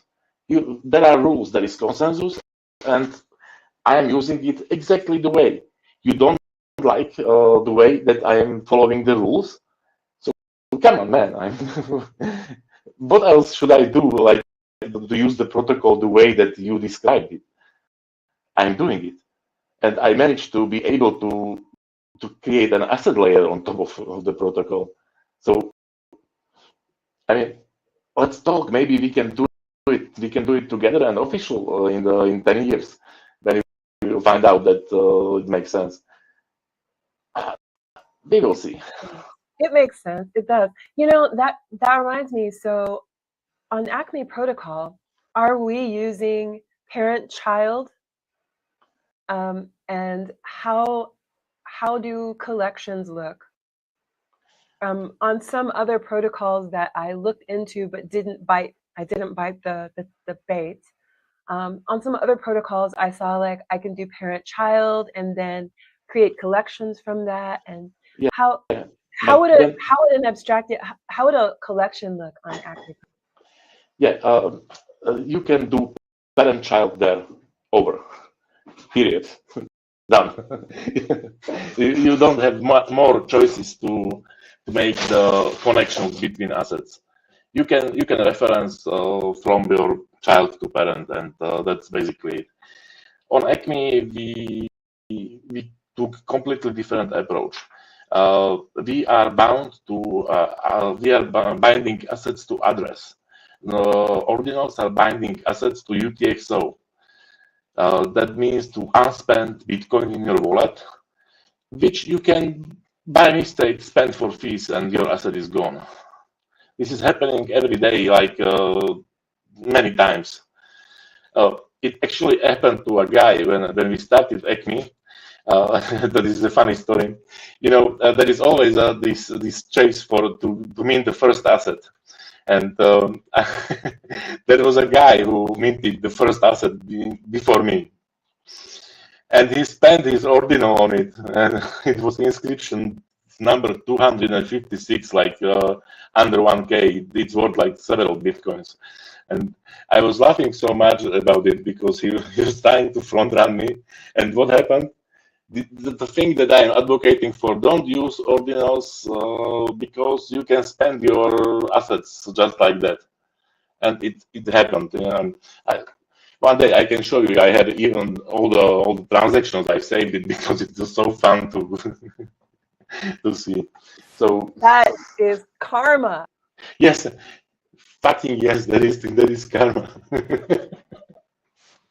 Yes. The thing about ordinals is like they're fragile, you know. Like if you're buying into a UTXOs, you can spend it for anything you're doing. If you like, I've heard of people trying to like use their same exact wallet with Counterparty or Stamps or now with ACME, and they've spent their ordinals just trying to pay for the transaction, and that art is lost forever. If it goes to a miner and you can't get a hold of them, you lost your ownership to that art piece forever. You know, yes, it will always be on Bitcoin, but you've lost it. But I have to add that I was the nice guy, and it landed in my wallet and in the protocol wallet, and I returned it. Oh, you're definitely getting into heaven. No. Sorry, I won't be there to hang out with you, but Yeah, I prefer partying. You know. But yeah, I wanted to finish with the thought before. So in ACME, we bind the assets to the wallet, which created it, and we don't move the UTXO, and based on that we guess the provenance. You know, we are not referring imaginary satoshis, because Satoshi as something, Satoshi is the smallest part of Bitcoin that you can divide it to. But on the protocol level, Bitcoin doesn't recognize Satoshi. It's just an accounting thing. It's not a protocol primitive. So you can't basically point to one Satoshi and say this is the one, because they are all the same. And what ordinals are trying to do, they are trying to number the Satoshis and assign asset to a certain Satoshi. But the problem is that the least amount of Bitcoin you can move is 330 Satoshis. So which of these 330 is the one with your asset? Or is there more assets in the bunch that you can move? These are things that are like, it's not even funny when you think about that this is the tech that is, you know, catering for people and for millions of dollars for assets. It's completely crazy that this is happening. nobody talks about this. Nobody talks about this. And when ordinals first came out, I was explaining it to my mom, right? My mom's my number one patron. You know, she's always the first, you know, person to say, "Oh, I like that," or, you know, "Let me buy one," or something. And so I was explaining what I start off by saying a Satoshi is like equivalent to a penny. It's the smallest unit, right? If Bitcoin is like $1, right? A Satoshi is like a penny. And so I used to describe an ordinal would be like if I took a little chisel and I carved an image onto a penny. That's what I used to say. Imagine I carved an image onto a penny and I gave it back to you, right? But you know, that only explains part of it. The other part that you just hit upon about not being able to differentiate is really important. And this is still something I'm a little bit trying to wrap my head around. And so let me ask you then. So if I'm putting art on Bitcoin, ACME Protocol, it's not an ordinal. What do we call it? And what's on your mind, HP? Now I wanted you to finish your point. I hope I'm not interrupting. Question. No, that was it. Oh, If okay. it's on ACME Protocol, it's not an ordinal because we already said that ordinals are fragile, and to be an ordinal, it's attaching the art to the UXTO, right? I will explain this very quickly. Being an ordinal means that you assigned the Satoshi number to a certain part of the witness data.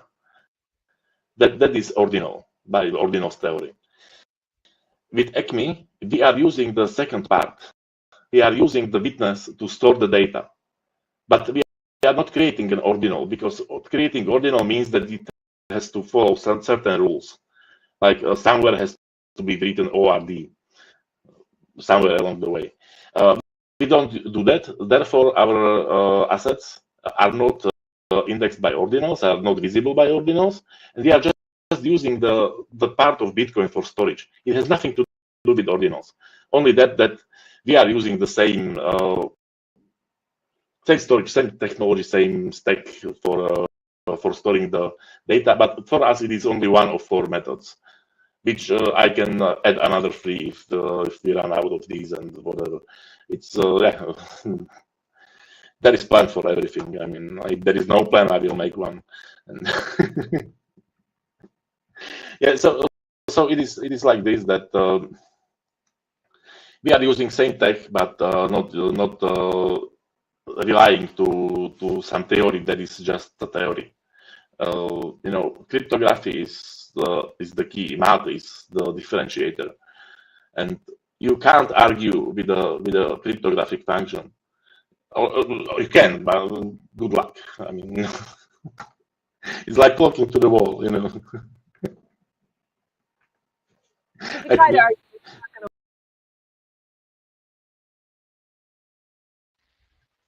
Yeah, no, so when you use that example of the pennies, I was like going nuts. Oh, that's exactly one that I use a lot, because the reality, it's similar actually. The reality of, like, a lot of people think that they're the actual sats that are on Bitcoin, and that's not the case. And they clearly stated in their GitHub in one little area, but they don't like to advertise it a whole lot, because they say that the Satoshis on Bitcoin are assumed. Because if you know how Bitcoin works, then if I'm a miner and I earn the reward of the Bitcoin because I figured out, I mined that block myself, then I'm entitled to so many Bitcoin, right? Which is so many Satoshis. But what happens sometimes is, like, however many Bitcoin I earned for mining that block, it's a specific number of Satoshis. And for some reason, they don't claim all of the Satoshis. They might leave 10 of them, or they might leave 500. They might leave a couple thousand, which doesn't seem like much. Like, that's pennies. If you do the math on it, it's just pennies that they're leaving behind. But if it's 2,000 Satoshis that they leave in that block, those Satoshis, according to the Bitcoin protocol, essentially become useless at that point. They will never be put out into the entire supply of Bitcoin ever. After you claim your block, the Satoshis that are in there, and you don't claim it all, those few Satoshis are now unusable forever. and what are those leftovers called? Oh, what is that? Mark might know the exact. Ordinals with this do. Okay, these Satoshis cease to exist. They disappear, really. And ordinals assume they exist. Period. Oh. Yeah. So what happens is, the assumption there is, let's say, just to make math easy, let's say there's 100 Satoshis in a block, right? Well, there's a lot more than that. Let's say there's 100, but the miner claims 98. What ordinals theory does is say every block has 100. Every block. So we're just going to keep numbering ordinals according to that assumption that every block has 100. So those 2 that were left behind on the Bitcoin protocol, those never get numbered. Ordinals assigns 100 for that particular block, assigns 100 for the next block, and those 2 that got left behind are that is where you break the consensus. That's where you are no longer following the Bitcoin protocol, and you're now in your protocol consensus. So even use that little. Sorry to jump into this, but even if you actually, the problem is that if there is a shift of 1 Satoshi in ordinals theory, it would mean that the ownership of all the assets is wrong, because the number will shift by 1, and if you own Satoshi 1001, suddenly, you don't own 1001, which was your asset. You own 1002, which was somebody else's asset, and you can see the hitting the fan. I mean, a huge one. Yeah, so that's what I was getting. That's kind of getting at too. Is like, there's just assumptions. So the kind of the analogy I use is like, well, what if I just create this new little program or new little collectibles where it's like they're $100 bills, and I, like you said with your penny, I start marking them, I somehow do a little bit of research and I figure out, oh, guess what? This $100 bill was at some point owned by Michael Jordan. This $100 bill was at some point owned by Elvis Presley, and I have to get you to agree. I have to get more to agree, which consensus can be powerful, right? It is extremely powerful. But if I get you guys to agree, then guess what? That $100 bill was owned by Elvis Presley or Michael Jackson or Madonna or anybody, right? Like they were owned by those. So those are my rare sats, right? But that's not, unless I have an actual a factual way of proving that it was actually owned by Elvis Presley, then you're just in consensus with these special sats or these sats that I'm rare labeling. sats is really rare. These are assumptions based on ledger activity. 1 million percent. After you break that first block where you're making an assumption on a protocol level and you're no longer at the Bitcoin level, because to do it, and Casey said this before, to actually follow the sats on Bitcoin, it would be almost block by block and knowing what sats could be used for ordinals, which nobody has the time for that. Nobody's going to do that. It would probably cost, I don't know, ungodly amounts of money to try to follow the actual sats of Bitcoin. So the second that the very first block when the ordinal protocol is created breaks Bitcoin consensus and protocol and then starts saying, well, let's just assume that it was 100 sats in this block, 100 for the next, 100 for the following, and we'll just name all our sats that way. That's a protocol specific consensus that you have to get everybody to agree to, which everybody has done, and everybody just kind of assumes that, well, they're the actual sats on Bitcoin. They're not. They're inspired by, which is cool, but it's not them. It's not the actual Bitcoin protocol. Woo! Gosh, this is going to be heartbreaking for some people. I mean, there's a lot of people that, have spent hours and hours trying to acquire rare sats to make Satoshis and make them more valuable. So many times I've heard conversations about how much someone paid for one because of its history, nefarious or otherwise. And this is really blowing my mind right now. So, but you know what? I want to create without illusions. I don't want to be like building inside of something that is not a truth, and then be selling a false story on. Yeah, I mean it's not fun at all because I like to do my due diligence, and I'm not anywhere near as tech savvy as Mort is. I'm not a dev, but this interests me. Like I think there's a balance you got to have between understand what the hell you're getting into versus like wanting to create art and have fun on a blockchain. Like you still have to do your due diligence, and this is through like years at this point of trying to understand blockchain and different protocols and understand the technology myself. And it's, again, not fun. Like if you go into their GitHub, it clearly states that those sats are assumed, but it's not something that you want to advertise if you're trying to create a whole marketplace and economy around something like rare sats and tying the data to Satoshis that are linked to the Bitcoin protocol. It's a protocol specific thing that is fun and novel, and sorry if you thought that some of the Satoshis actually part of the Bitcoin protocol. I did, but you know what? I did, but I always knew that there was stuff I didn't know, and I wanted to know those things because believing something to be special for some reason that's fabricated is not the life that I want to live. That's like the story of the little boy whose dad pays everyone so that his son can have the best day on the field and do all the strikeouts and everything. And then after the game, the kid learns that his dad paid everyone, not to run as fast or whatever, let them get tagged out or whatever. And, that's not the life I want to lead. I want to understand what the value is. And that's why I ask, these questions, because there is assumed value. And then there's actual value. And then also value is already subjective. But let the value that is already subjective be based on something that is based in reality. Let it be valuable because you love the art and you love Bitcoin, not because some Bitcoin cabal said that this coin, yeah. And they are home. Yeah, and when I say you, I'm not referring to you. I'm like speaking in general here because I've gone through all that myself, and I own rare sats.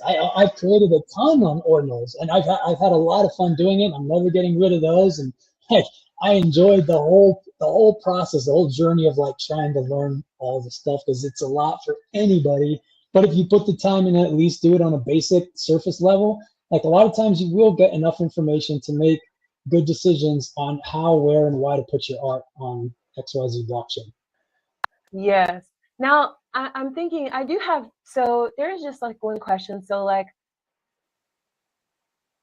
for me to put a work on today, right? Because I'm totally going to do that.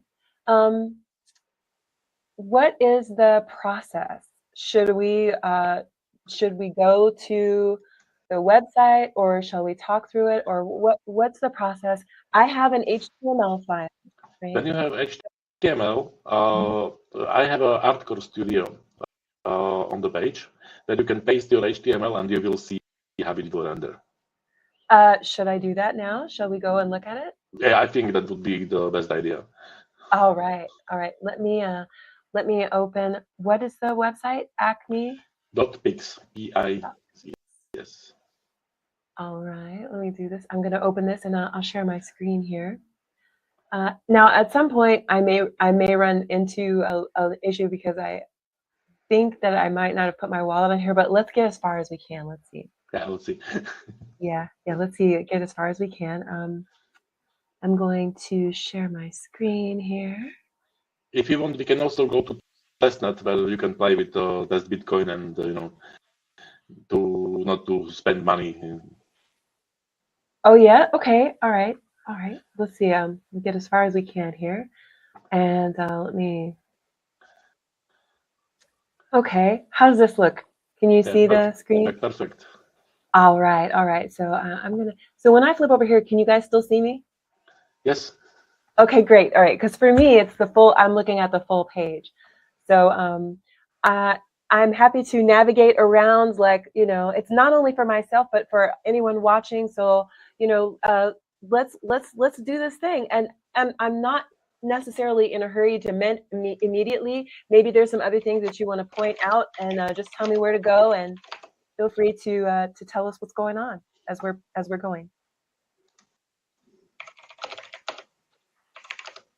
So I'm here on acme.pix. Yeah. Okay. So let's try it. Do you want to go to the assets or go to the page first? Let's go to the page first. Did you say, shall I click on the Artcore Studio or? That's for a minting. If you want to go to the page, let's start from the top, from the explore.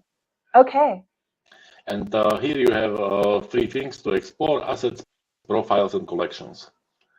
So assets or profiles and collections are special types of assets in ACME. They are self-explanatory.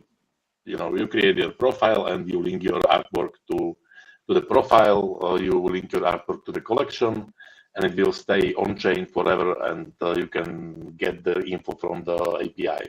So if you want to display all your collections that you put on ACME, you can even reference your Ethereum or Tezos art here and have it displayed in a way, and it will stay on chain forever. Again, the Cortex system is made especially for keeping the context of art on chain. So yeah, you will have a lot of fun. You will see. Yeah, so you see collections. When you click on collection, you will see it you will see the items in it. Here's art by Socks. Yeah. Love Socks.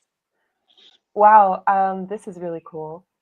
And these are, so I heard you say Tezos. What's the connection? How is that working? I want to give we want to give the artist the opportunity to create their whole body of work on chain on Bitcoin. So that means that they can reference their art on Tezos, and I create a system that will display the art. It will not take the assets. or whatever, not migrate, is just for the display and to have the, to have all your works in one place, and you can reference them from here. So, for example, if you go to your Tezos collection and click on the art, it will bring you to some Tezos marketplace or some Tezos, I don't know, blog, or depends on data. So this is one of those things.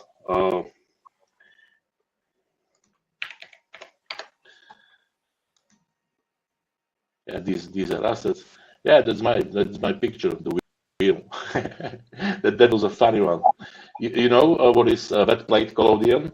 It's like a photography style from 19th century.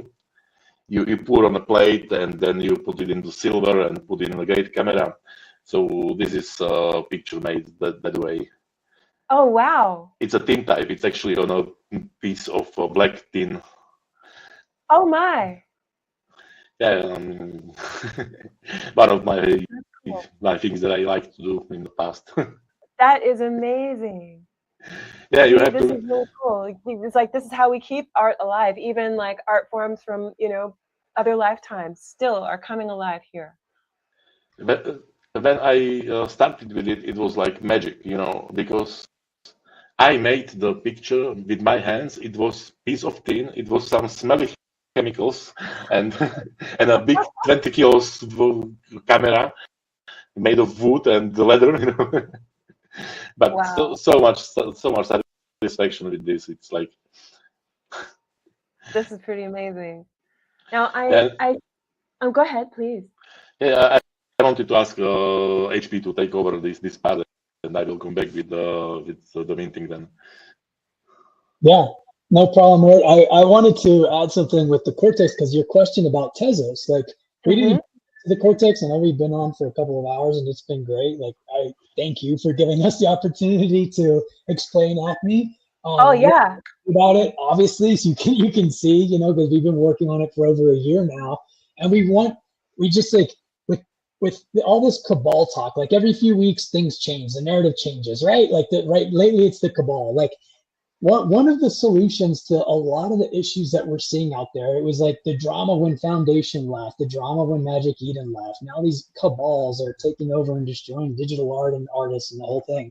Like a part of the solution is empowering artists again by giving them decentralized ownership, decentralized platforms, decentralized marketplaces, permissionless, trustless marketplaces where they can transact. And that's what we're trying to do here. When you do that and you give that to creators and artists, they have a lot of the tools that they need to not have to go through these, I don't know, cabals or these centralized platforms that at any point, if they want to change ledgers or data or they want to dip out, they have all the freedom to do so because they don't owe you a single thing. There are rules and whatever you have to follow to play on their platform. They can pull the plug on it at any point. But like Mort gave you the example of the API, like you could connect some of those the sales to your pieces through the API and do your own thing on your website because it's all done through Bitcoin in a trustless, permissionless way, right? Like we want to give the power back to the artist and creator so you have a lot less risk and a lot less trust that has to happen on centralized parties and platforms, right? So that's what we're trying to accomplish with ACME. And the Cortex is something we didn't really touch on, but to sort of like answer your question about Tezos and everything, I'm very interested in that. So he started with create. Say it again? Go for it. Oh, okay. I was just gonna say, I was surprised to hear you say that because, well, I was surprised to hear you say that, just period. And then, referring back earlier in the conversation, there is an extraordinary amount of excellent art on Tezos. Like I've seen some things that I really like, and I'm very hard to please because I love my own art, but I see a lot of art that I want to collect and have, and understanding that, there's not a lot of liquidity compared to the mother chain. So I'm very interested in understanding the bridge or the connection between Tezos art and ACME and how it can show up here. And here's a question too. So for art that's created on Tezos, you're saying it can show up here, and then like, can people pay Satoshis for it? How does that work?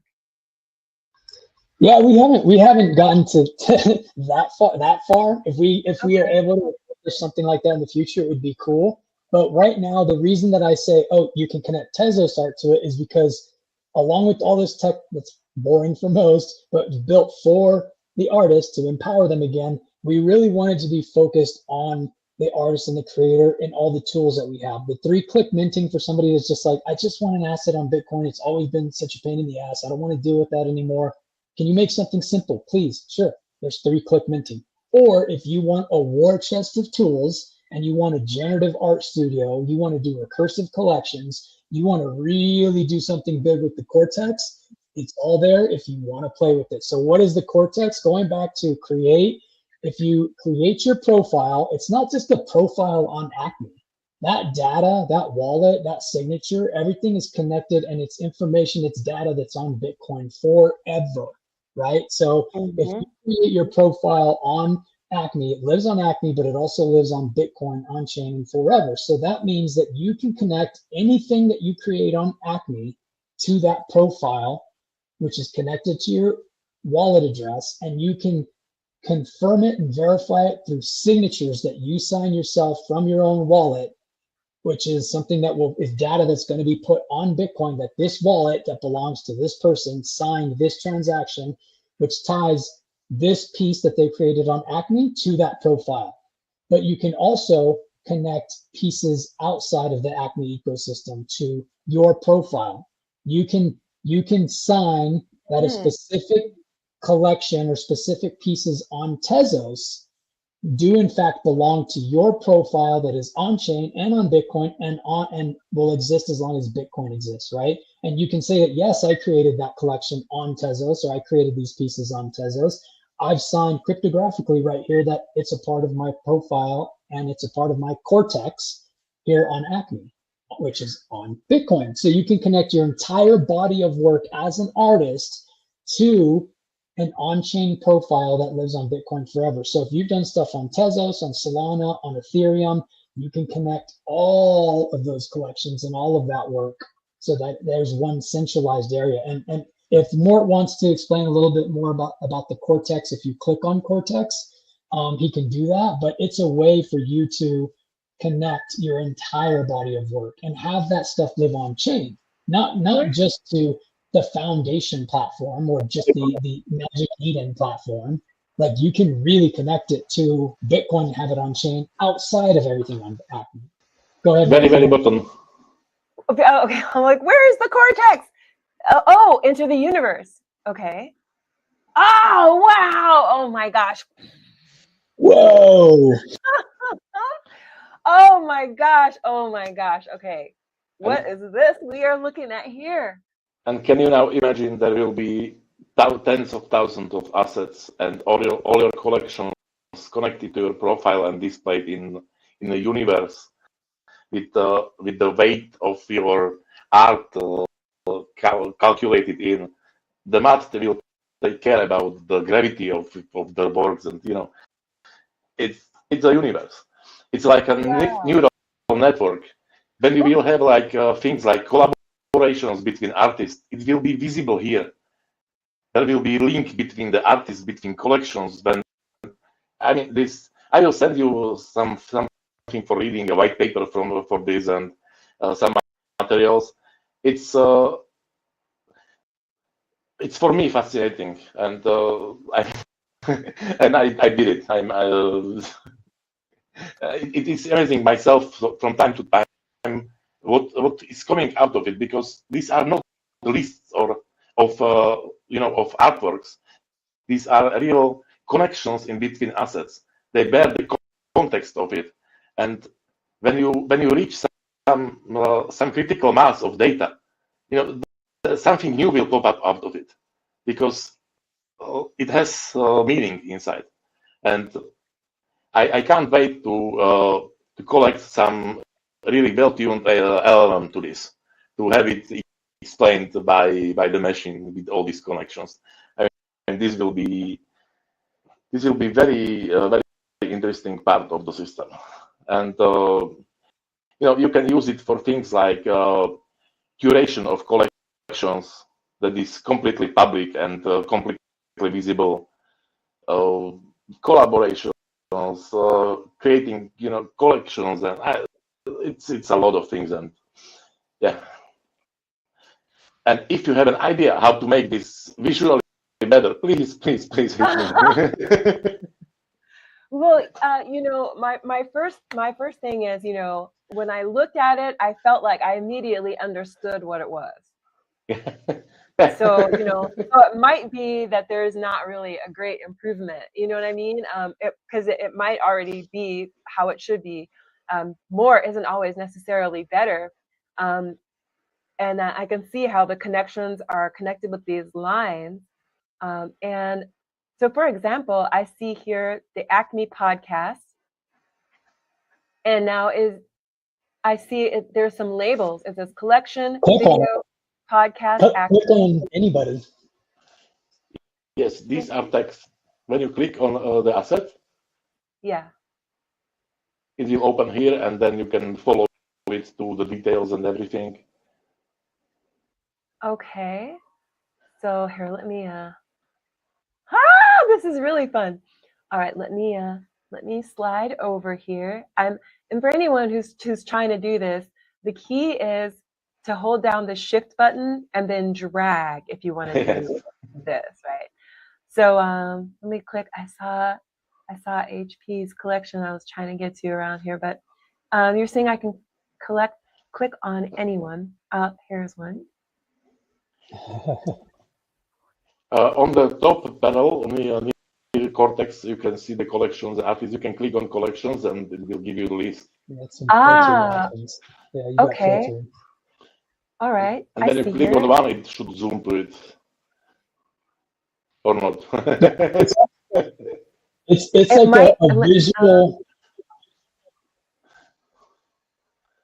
I just say it's like a visual representation of everything you've connected on chain to your profile. It's a way of visualizing it, because like Mort was saying, like, yes, you can do you have the whole universe, you can filter it to collections, filter it to artists, but when you create an asset on ACME, you have like 20 different tags that you can use, or you can create your own custom tags. So Maximilian, if you're doing generative art, or you're doing interactive art, or it's a one of one, or it's a Genesis, or it's SVG art, or it's anything, you can put that tag on it, and then you can even filter through the Cortex those tags. So if you want to go see all the SVG work on ACME, there's different tags that you can filter. There you go. There's the tags. Like, you can filter through all those. So it's kind of cool that you can also, you put that piece on chain, but you can connect it to your profile. You can connect it to a collection. You can connect it through certain tags that you want to put for that specific piece. Yeah, I call it usually that there is these relations tags, and this is good for discovery of the artworks, because when you will have there like 10,000 pixel art images, you click on it and you can go through it and see. It's very complicated to get these aggregations in normal databases and with normal approach. It will be very different with this. Yeah. So you were earlier. You were on collections. So when you were looking for specific tags, if those tags don't exist on that collection, then it won't highlight it. But if you go to artist or universe or collections and you click on a specific tag, as long as one of those pieces has that tag, it will light up.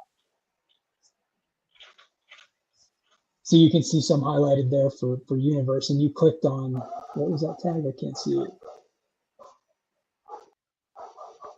Oh, Pepe art.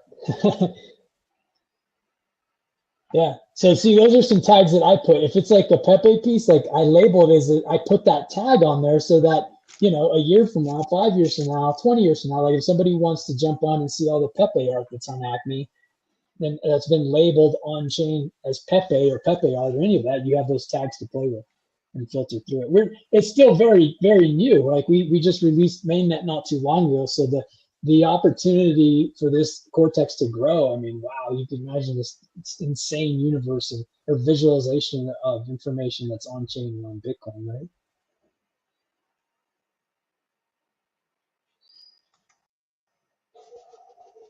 We don't hear you, or I don't hear you at least. I think you're on mute, maybe.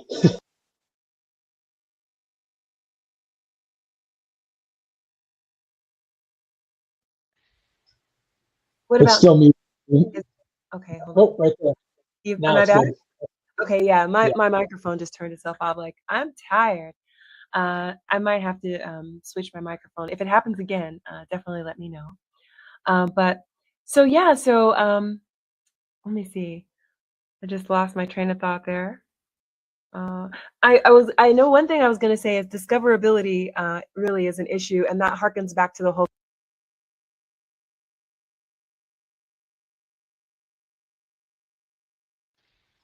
I think the mic just went out again. Okay. All right. What about now? Are we Now back? you're back. You're back. Okay, yeah, I had to switch microphones. So, you know, this the universe is really great for discoverability. It's a really to me, this is an answer to the whole cabal thing, because one thing that, you know, I see a lot of artists, it's like a pain point, is discoverability. You know, everyone's trying to get on that front page or whatever. And, you know, I think I'm not alone in this. When I'm collecting art, I'm doing it by theme. I'm like, oh, I want something of the ocean or of Pepe or whatever like that. So these labels are great, and I think really important for discoverability. It's really useful. And so I have the opportunity to add those labels when I inscribe my piece. Yeah, or after. So if you can do it as you're minting your art on ACME, if you decide later, like, you know what, I really want this Pepe piece to be a part of a collection, I'm going to a collection. Then all you do again is, and it's all done through signatures and fully on chain, even outside of ACME, that data will live on Bitcoin forever. You can go back and connect it to a specific collection, or you can go give it a tag and like, oh man, I forgot to put, this is an SVG piece, or this is an HTML, or this is interactive, whatever. I forgot to put that tag. You can always go back and do that, which is really cool. So yeah, you have some room to play there even after the fact. Yeah, that's really unique, because I'm used to having to make all my decisions at the time of minting. Although a lot of places allow us to like update the metadata, which is helpful, which is good. I'm looking now at the Artcore Studio, and this looks intimidating. Yeah, definitely. Thank you for the compliment. It was my intention. Yeah, no, and it looks intimidating, but I know that when I see a lot of controls like this, it just lets me know that I'm going to be able to really dial in, you know, whatever the experience is that I'm looking to create. Yeah. So let's try. On the top, near the Artcore Studio written, you see P5.js. So when you click on it, you basically can load. Come on, open drop down. Okay. You can use different, libraries. The libraries are basically minted on chain already. So if you want to use v5.js, you don't use CDN, you don't use any link to internet. You use a link to Bitcoin asset. So it's already on chain. Everything that is used in generative art on ACME is on chain. I don't want any outside things in it, because then you have problem. You know, they go offline always. Yeah. So please try to select you see the particle system, but on the right side. Yeah. Click and select there something else. So you see a generative art. When you click the run with the play on the right side, it will yes, that one. It will create new. Oh. So each of these is calculated with its own seed. So when you go to the left side, you see the seed drawer. Yes. And here you have the seed grid on the bottom. Yeah. Oh. Ah. So you see the different variations you can get from one piece of HTML using different seed for randomness, and so on. So you can have an idea that this studio can do things. And what is good about it, it is using exactly the same stuff as the page later when displaying. So what you see here is 100% what you will get. So you can rely on this. I mean, you can take your HTML and mint it as a file, no problem. Or you can test it here, and there is a nice mint art button that will take it to the mint at the end. Oh, okay. So is this where I would copy and paste my HTML? Yes. And it's going to show the preview? Let's hope so. Okay. Well, let's try it real quick. Let me shrink this down just a moment here, and let me grab my code. This is something I was just working on today and yesterday. Let's see. Let me grab this code real quick. Hold on.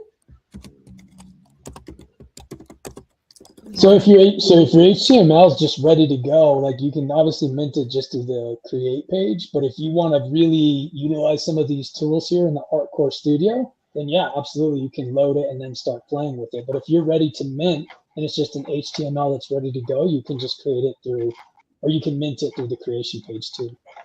Just depends. Do you want to play? You know, like that's why I say 3-click minting, so it's easy. But a war chest of tools if you really want to get. Please click on Final HTML on the top of the code now. No, a little bit down.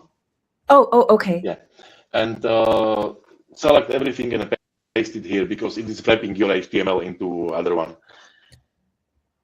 Oh.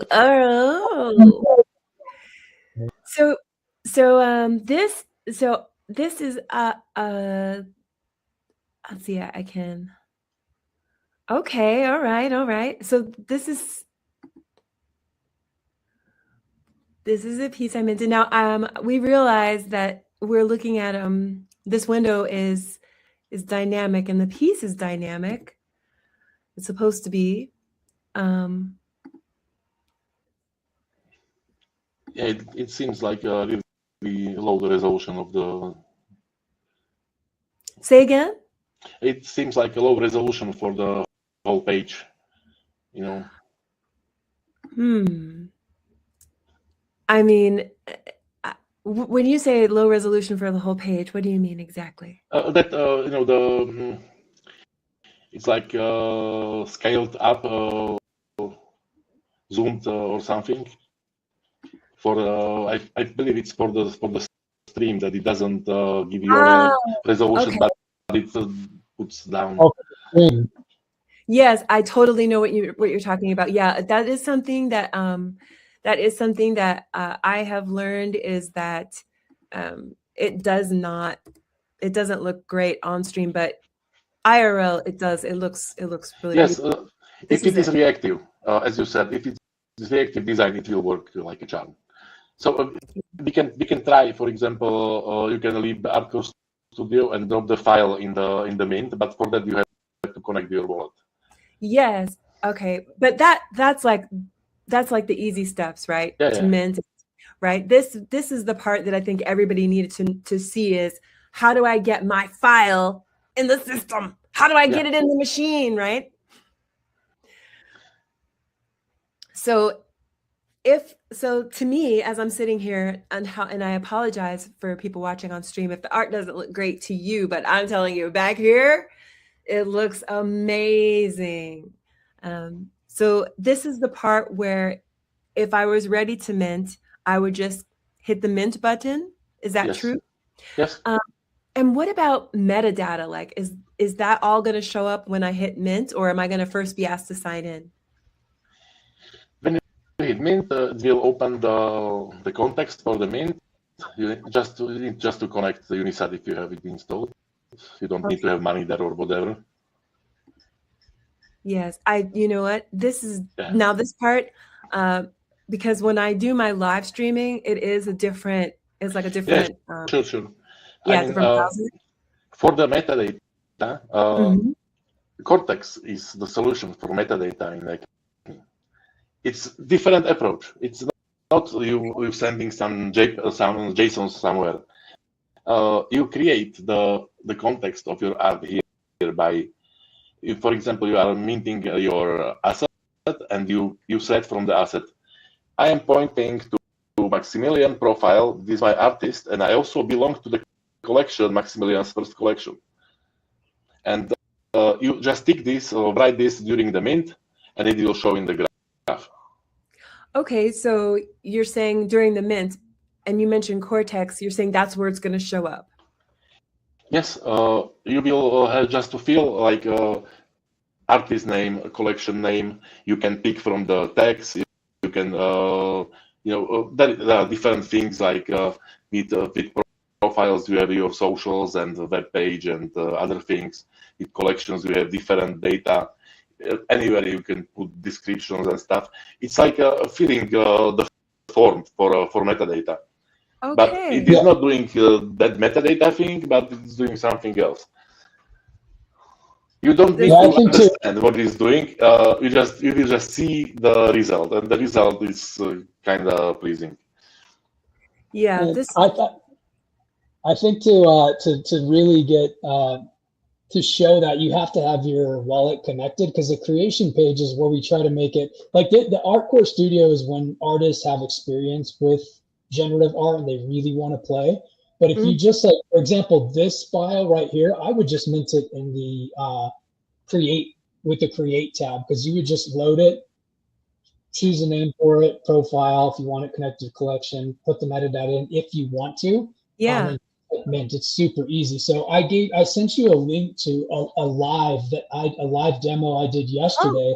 Oh, okay. Where I spent 20 minutes just saying, hey, here's how you mint your profile, here's how you mint a collection, here's how you mint art on ACME.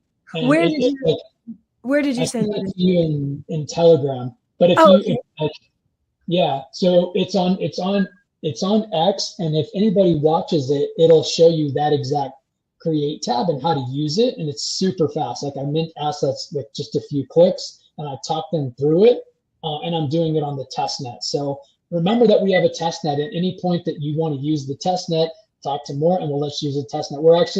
We're working with another artist right now who's an established artist like yourself, and he's very interested because he loves the tech behind it, and he wants options like this on Bitcoin, and he's playing with the testnet right now. And that's a way for you to understand the platform, understand the capability of the tools, and you're not gonna spend any money. And we have free testnet Bitcoin that we can give you to play, and you can do all these things in the testnet if that's what you want to do. Especially if you're going to create an entire collection, like, you should probably do it and test it on the testnet. So what other protocol has an art studio built in, has a testnet for you to play with, has 3-click minting that you can all built into the protocol? I mean, it's everything you need.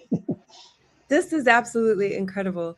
Yes, I'm only sorry that I realized only too late that my Bitcoin wallet was not connected on here, but it's okay. I can still record that, and I can still do it, and I can still show everyone what that looks like, and take my time filling in the form and the description and stuff like that.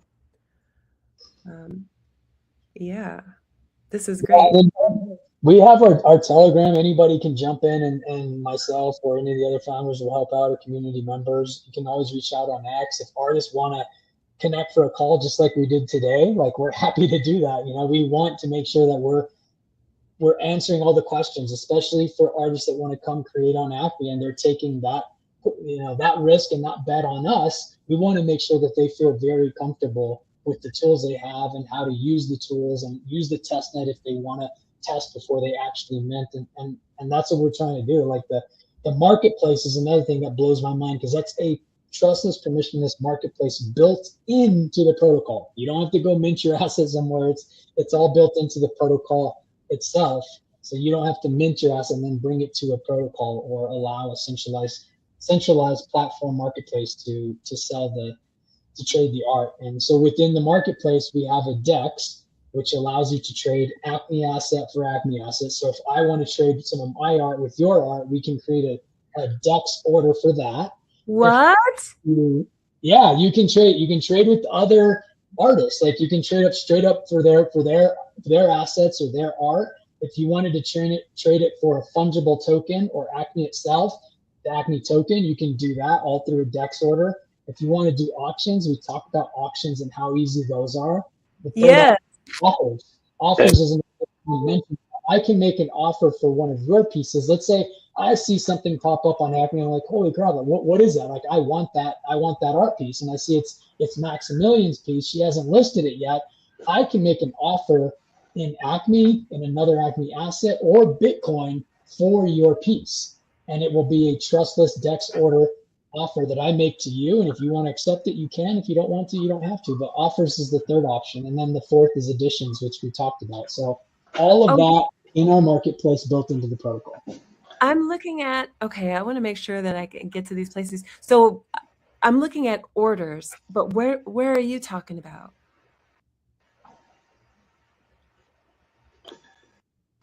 These are orders that you just opened.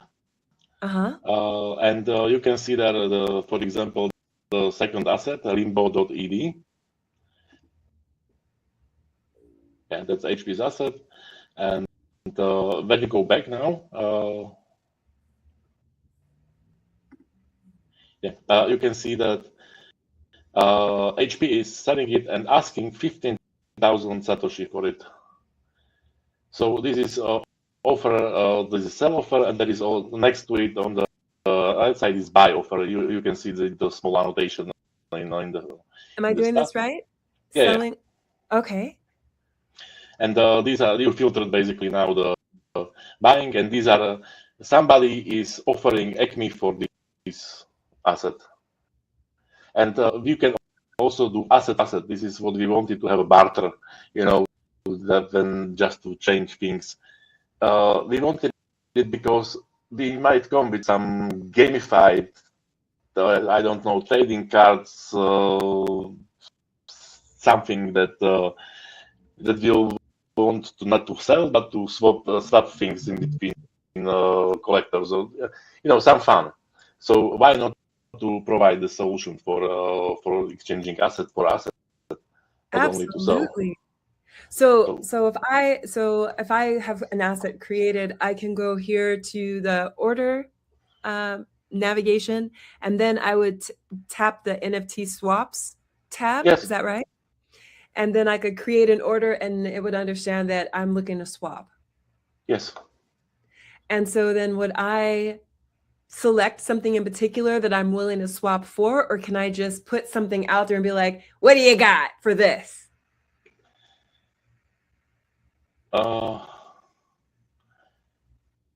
No, but maybe one day I can do something like that. Right now you have to offer something. You have to offer either Bitcoin or an actual asset or. No, say that again. I think right now you do have to offer something. So if it can be Bitcoin, it can be some of your art. But what I'm asking is, does the thing I want have to also be pre-selected, or can I just put something up and then leave it open for people to like accepting offers? Yeah, is that am I like, so I guess what I'm trying to ask is, with NFT swaps, it needs to be both sides are filled out. I need to have selected the thing I want to swap for and what I'm offering in order for it to be completed. Okay, now I get it. You can't do it now, but I like the idea. Oh. that means that I will make it because. Oh, great! Oh, it's like an open barter. Like I have this. What do you give for it? What you got? Yeah. What you got? Right? You can get it now in a way that you can put. Like bid on any asset that is here. We are not playing whether it is listed or not. If it exists in somebody's holding, you can put an offer for it. You are not restricted, you can do that. But this is really funny that make a kind of a listing that I am willing to do this. Give me an offer, and yeah, good. I will think about how to do it, because what I want, it's not to have it in the marketplace, in the page, but to have it on chain, to really have it in a way that you will be able to show on your page over the API that these are the offers that I am now having. And that doesn't go with using a platform. You need the protocol for it to have it in a proper way. I totally get it. Oh my gosh. Guys, I just want to say I'm so impressed with all the work that you've done, and the whole space has needed this. It's the thing that we all really needed and wanted. So thank you for building it. And I have 2 assets that are ready to go on chain today. And since they are complete HTML files, I will take HP's advice, and I will go on my desktop here, where my Bitcoin wallet is. Or actually, you know what? I will open and install the Bitcoin wallet here on the laptop as well, so I won't be limited in the future.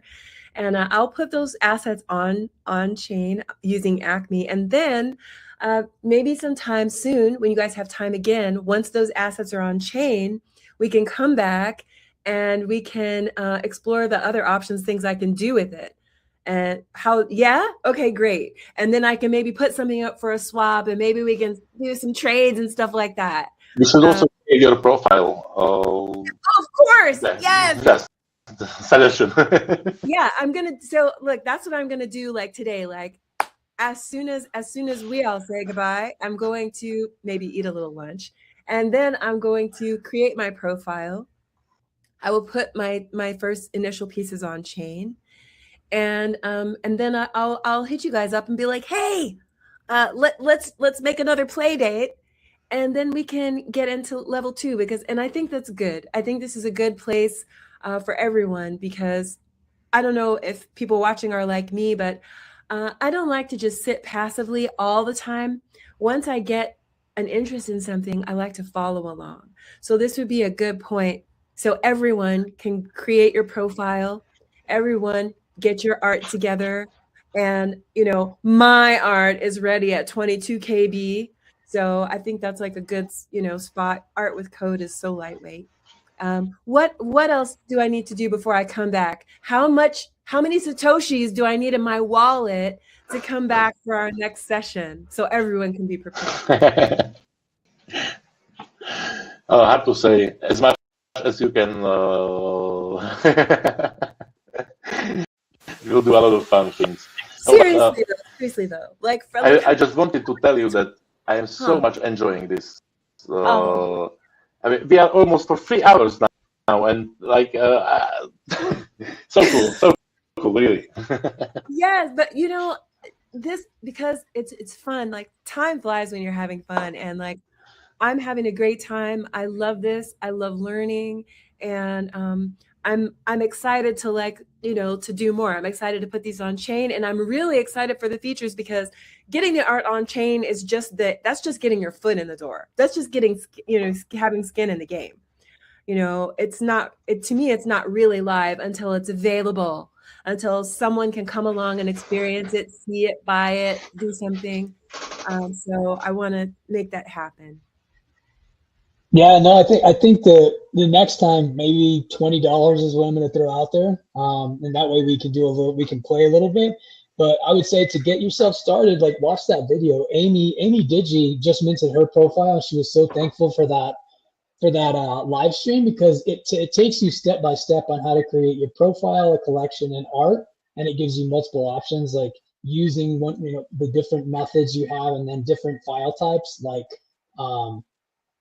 lower res stuff or MP4 stuff, GIF stuff. So watch that live, and it'll walk you through all those steps. And then the next time you're here, have like $20 in case you want to mint something, 1 or 2 things, and then you want to put up some orders or do some swaps, or you want to mint. We didn't really get into the fungible tokens a whole lot, but like the meme coins and everything, you can create your own meme coin. And right now there's a few that you can. There's one right there, Cabal. You can mint that one, and it's actually free. So you can create your own. You can mint some of these fungible tokens, and fungible tokens are a whole nother world, right? That's like where the shit coining, the meme communities, the real world assets, like that's what the fungible tokens are. So we wanted to like allow those communities to play on ACME as well, and do it in a very on-chain, native, trustless, permissionless way. So that's a whole nother world that we can bring into ACME. But I think if you just do that, reach out if you have questions, and hopefully we see your profile soon. And Oh I yeah. want to thank you so much, because I enjoyed this too. Like Mort is coding 10, 12, 15 hours a day. So this was a nice break for him to talk about something he's also extremely passionate about, and something that he's been working on for over a year to create. So giving us the opportunity to be a part of your community and your world, and let us get the word out there, is something I really appreciate. I know you're being thankful, but it's like, no, like people need to see this and make their own decisions. We're not trying to sell anybody anything. We're just trying to get these tools out there and say, hey, if you want to avoid cabals, don't give them the opportunity. Like, make it minimal. Play on decentralized platforms, trustless, permissionless marketplaces, and do it the right way. Make sure the ownership is yours. Absolutely. Well, this has been so enlightening. It's been so enlivening, very exciting. I appreciate all of the insights and all the education. And, Bitcoin is like such a deep rabbit hole, and the technology is just so mind blowing. There's so many things that can be done that we haven't even touched on, like you said. So I'm looking forward to doing this. And I'm looking forward to spreading the excitement, because it is empowering and it is important to be able to create something and put it on chain. And I really believe that sometimes visionaries can be ahead of our time. It's important to build art that's built to build it in a way that's built to last. HP, your analogy of, if someone paid you to create a mural, in Seattle, why would you do it in chalk? It's so true, So for people who love creating and they love art, I think this is really important. And I'm really grateful for you guys. And you'll see my profile later today. And I'm going to put these things on chain. And I look forward to, hopefully you'll have time soon again, and we can reconvene and we can explore the rest of what we can do once the asset is on chain. Perfect. If you will run into some trouble or whatever, you have my Telegram. Feel free to drop me a message if I'm online. I usually reply fast. So, and thank you very much for this. It was, really cool spend time. So happy to do it. You deserve every bit of praise and every spotlight. So I'm looking forward to it, guys. Thank you so much for your time today. Do you want to say anything before I hit the stop record button? I said my piece, but thanks again. It's always a pleasure, Maximilian. I love your energy, and we'll definitely be back on another one, and hopefully you'll join one of our spaces in the future as well. Oh, always. It's my pleasure. Sending my love to you. And Mort, you got any final words? Just again, thank you very much for the time. It was my pleasure, and we will do some crazy things in the future. I'm looking forward to it. This is already crazy, and I'm looking forward to even more. It's going to be so.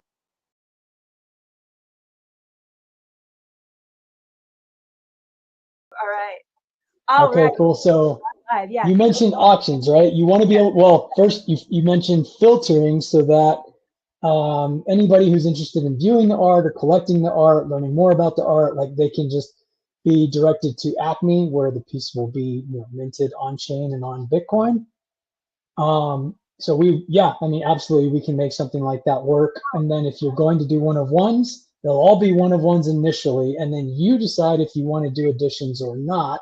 And each addition piece will be followed by a .ed to signify that it is an addition, which is really cool, because that's something I wanted. I know Morton Socks, feel strongly about it as well, because I was like, man, I really want this to be like the physical world, where it's like a one-of-one masterpiece for the artist holds a lot of value, right? Like it's viewed as like, ooh, the original Van Gogh, the original Maximilian, you know? So it is that one of one masterpiece. But, you know, sometimes collectors don't have, you know, hundreds or thousands or tens of thousands of dollars to spend on a piece. So let's offer editions, let's offer copies, and where the artist has full control of that and how that works. But the pieces are also separated by that .ed to signify, okay, cool, this is an edition, this is a copy of the original, right? And those can be sold separately from the one of one.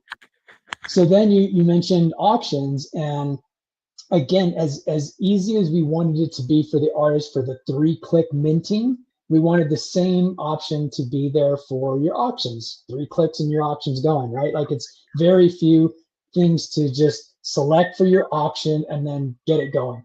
So if you want to set a reserve, you set a reserve. If you want to decide, if you want to start it immediately, start it immediately. If you want to decide that it should start on X block, you started on X block. How long do you want it to go on? You know, how many blocks, Bitcoin blocks do you want this auction to run? You get to decide all that. And if you don't want to get super complex with it, that's totally fine. Start it right away and then have it end for the maximum amount of blocks that it can run. And then you decide again, do you want to reserve? Do you not want to reserve? And when the auction ends, it will auto execute in a decentralized, permissionless way, no middleman. We're not going to hold your art. We're not playing the middleman here. There's no risk of that middleman or centralized entity being involved in this transaction. We have been advocating and tried to produce a trustless, permissionless marketplace that, again, gives the power back to the artist and the collector and doesn't include a middleman that is taking their cut or including some risk in the transaction, right? Some unnecessary risk. So I hope that answers your question. But yes, we have, you know, we can offer solutions for both of those questions you have. That is incredible. So I do have a couple of questions, but also I'd like for you, not only for myself, but also for friends who are going to follow this path that I'm trailblazing. Yeah. So could you talk a little bit about the risk of the middleman? Yeah, no problem. Mort, if you want to jump in, you can jump in. If not, I'll keep going. You can add very quickly, as you asked, is for the risk of the middleman. Then you have a third party that you have to trust with your asset or trust with your Bitcoin when you are buying it.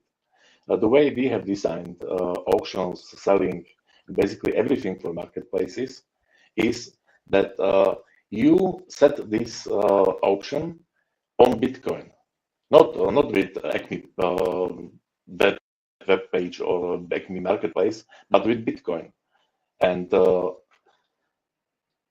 it is on-chain. There is no permission. There is no third party to control. The indexer takes the data and provides to the world. It can be seen by everybody. It is open. It is not concealed for a single marketplace. You can access it from your page. You can access it from marketplace that you build. You can see it on ACME page. But it is open and permissionless all the way through. So as you mentioned that you want to basically release every day, you can make, let's say, 5 assets and schedule the auctions to start every 144 blocks, which is 1 day, circa, and it will work for you.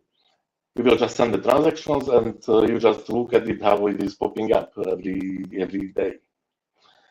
So, I mean, these things are cool, and I am stoked to show it to you once you will be setting the auctions and stuff, because it's really cool to see that you talk with Bitcoin and it works. There is nobody to do it, and it just works. This is awesome. This is really awesome. It's been a real pain point, and actually, I don't know if either of you know this, but the last few months, I really have not been as present as I like to in the community, because I had to scramble and rebuild a bunch of things that got rugged when some platforms went down. And it's really hard. It's, for me, this is solving. Yeah, it's really heartbreaking, because I am one of those people, like I'm an architect, right? I like to plan things way in advance, and I'm a person that builds in layers.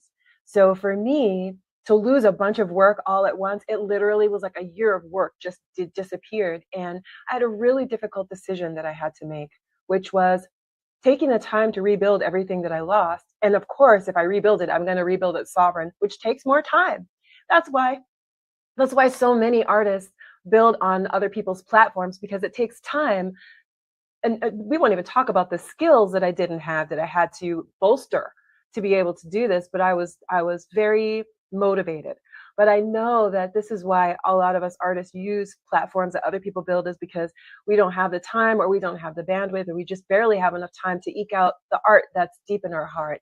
But building a platform and then maintaining it, it takes a higher level of discipline, a higher level of skill. It takes more bandwidth. It takes, a lot of resources. And so I was really scrambling to rebuild essentially a whole bunch of platforms. I was using a platform to make my crypto art augmented reality. Those platforms, they went down, and it was so sad. So I was rebuilding. And for me, it was a difficult decision, because if I didn't rebuild it, who am I? As an artist, all the art that I had made was resting on these, the art still existed, but the display, the presentation part had disappeared, and for me, art is not just a piece, it's an experience.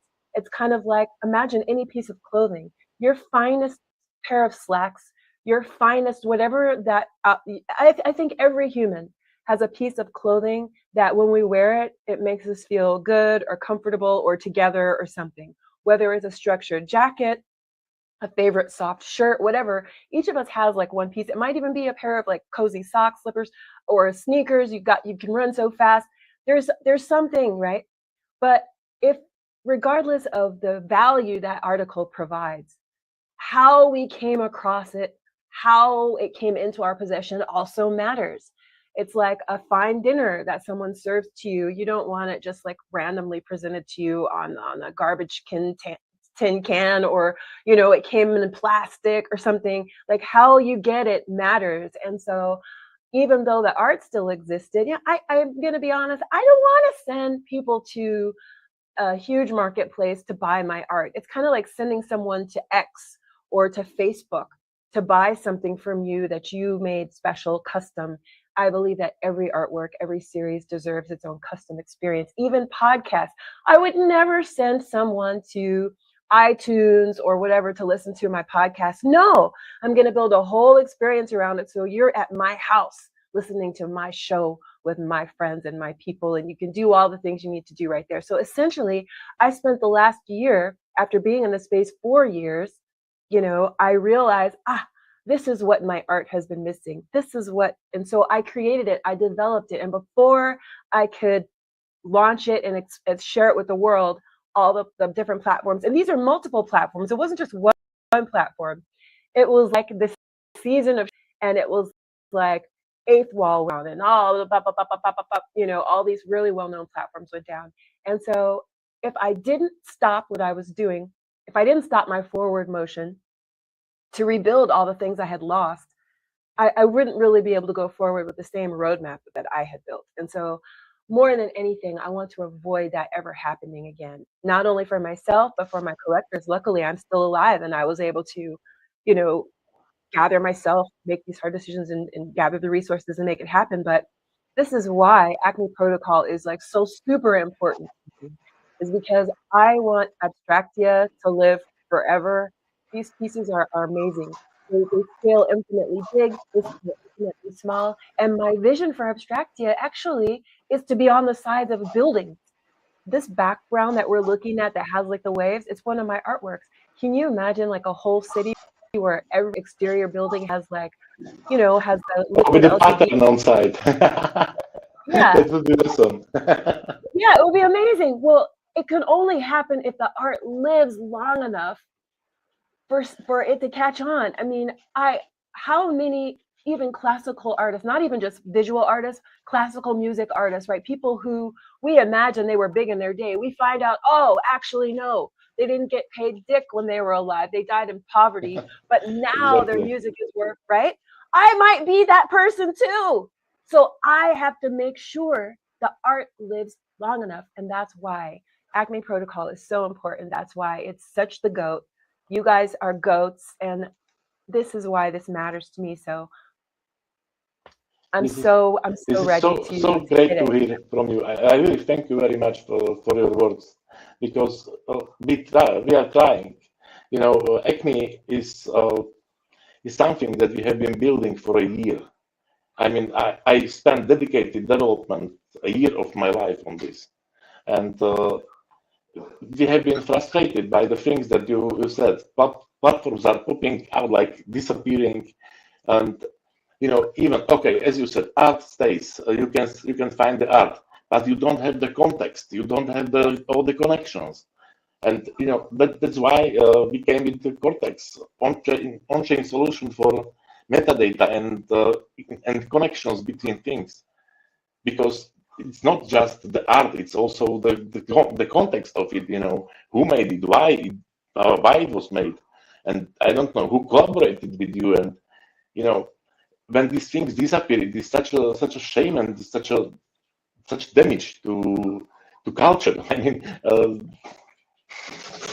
yeah, it's so cool to have you on. I mean, they will make some crazy things. I can see it already. Yes, I'm excited. I'm excited. Well, okay, so I've got my HTML file. It's ready, and I know from the documents and from our previous conversation, you said that there was 4 different ways to put art on Bitcoin. Is it right? Yeah. So going back, like it's such a breath of fresh air to hear an artist. Really quick before I get into that, I just want to touch. Take your time. Take your time. It's so important. Yeah, take your time. I mean, I want others to hear this, right? Because you're somebody who gets it and understands the reason behind what it is we're trying to do. Is it's like I feel like there are some hurdles. There's like some pain points as you transition from the physical world to the digital world. And I say like there's an equivalent of in the physical world, your gallery, your canvas, your paintbrush, your paint. And that's all very important to an artist, right? A painter, they study these things in school, or if they didn't go to school, they study it on their own. They find their own sources and ways to learn all these things. But like I think it was an analogy that I used, or it was an example I gave of like, you know, you wouldn't be commissioned for this beautiful painting and choose printer paper and $1.99 Crayola paints, water paints, right? Like you wouldn't do that shit. No, you know, you wouldn't go grab chalk if somebody commissioned you to do this beautiful mural outdoor on the side of their restaurant, right? Like you wouldn't do that because you study the materials and the methods that you're going to use to create this art piece. There's an equivalent of that in the digital world, and any artist, in my opinion, has an obligation to learn how and where and why they're putting their digital art, where they're putting that art if they're going to sell it. If you're not going to sell it, do your thing, you know? If it's a creative outlet for you, you just want to express yourselves in a digital way, do your thing. But if you are going to sell it and you do have collectors, give them the respect of understanding those digital materials or digital methods that you have to put it on the blockchain, right? So one of the things we wanted to do, which I'll get into centralized indexing later, but I wanted to touch on your question of the 4 methods that we offer. And one thing that we noticed, because, you know, Mort has 10 plus years in crypto, Sox has 10 years in crypto, I have almost 8 years in crypto, and we've all spent several years in the Bitcoin ecosystem in general. So we've seen everything like, okay, like I love this about this protocol or this community, but there's these opportunities that we need to fill, right? And there's so much in the Bitcoin ecosystem because it's so young that we can improve, and that's what we're trying to do with ACME. So it's like give the artists options. If they want to go on chain, we're huge advocates of going on chain, because if you don't go on chain, there's risk of losing the art, like you guys were talking about, right? If it's sitting somewhere in AWS cloud, or it's sitting somewhere linked to, you know, a link that eventually breaks, or AWS cloud, or whatever cloud service you're using goes out of business, that art is gone. And then it becomes the token is the art sort of scenario. It's like you're left with this token, but there's no data, there's no art attached to it. It's just a token at that point. So give the artist options. We offer 3 on-chain options. There's the UTXO method, which is extremely expensive, but it puts the data on every single node, which you're going to really upset the maxis if you do that, because it's extreme spam, and it's really, it is asking that every single node hold the data to that art that you're putting on Bitcoin. And then we have witness data, which is commonly used by ordinals, but it's not an ordinal specific and exclusive thing. But there's witness data and op return, which are not on every full node, but they're still on chain, and that data will always be available on Bitcoin somewhere. Not all nodes will carry that information, but if you're willing to take the trade-off of not having that data on every single node, but it will live on chain forever, and you want that discount for going witness data or op return, those are the second and third options. The fourth option is an option for somebody who does animations or MP4s or highly detailed art, high resolution photography. Like, we have a bridge to Arweave as the fourth option, and that's a way where maybe it's not on chain. The creation of the token that is connected to the data, that's fully on chain. The connection to your on-chain profile, that's fully on chain. But the data itself will live on Arweave, which we believe in Arweave and what they're trying to do. If you study them a little bit, they're huge, huge advocates of decentralization and removing those central parties in their indexing, in their gateways, in the data itself, and creating true permanence and decentralization. So we chose them as the fourth option, which is a more economical option. You can get a piece on ACME for 20, 30, 40 cents and play in the Bitcoin ecosystem by bridging to Arweave.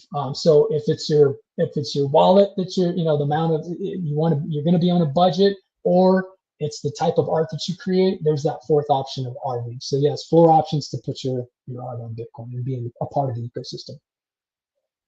That is so interesting. Okay. So I have a question. So, methods 2 and 3. Would you mind getting nerdy with me? And could we do some sensazioni? So just as background, as I feel like what we're doing right now is sensazioni. One of my favorite living authors, his name is Michael Gelb. He wrote a book, and it's actually an audiobook. He never actually published it in writing. He only published him speaking this. So it's a spoken word book, but it's called Think Like Da Vinci. And I don't know if you guys ever listened to this book. It came out a long time ago, but he talks about, the whole book is about how Da Vinci taught and interacted with his students, and one of the exercises that he is said to have done is called sensazioni. And what they would do is they would lay out 4 similar, multiple, not just 4, but similar different things. And they would do this experience where they would discuss the differences between them, not to say, this is better, this one's worse, but just to appreciate the differences between them. So I guess what I'm really asking, can we sensazioni between the 2 and 3 different methods that you mentioned, number 2 and number 3? Yes. Go ahead, Mo, you want to take it, or? Yeah, I can take it. I mean, method 2 is OP return, and method 3 is witness data, right? So OP return is something that is designed to carry data on Bitcoin. Originally, it was 83 bytes, like very, very, very tiny. You can put like 80 characters into it and over. Now, with the version 30 of Bitcoin, we have 100 kilobytes of OP return data. So this data can be used for whatever you want. It's basically approved by maxis. It's accepted, let's say, or tolerated this way. It's the middle ground between UTXO and witness in when we are talking about costs. There is no discount for the data itself, but you don't burn any dust, which is compared to UTXO settings. So it is cheaper. Option number 3, witness, has, as I said before, 400 kilobytes limit for the data. And on top of it, it has a 75% discount on the cost of the data. So when you put 400 kilobytes, you pay 400 kilobytes, which is, I mean, really cool.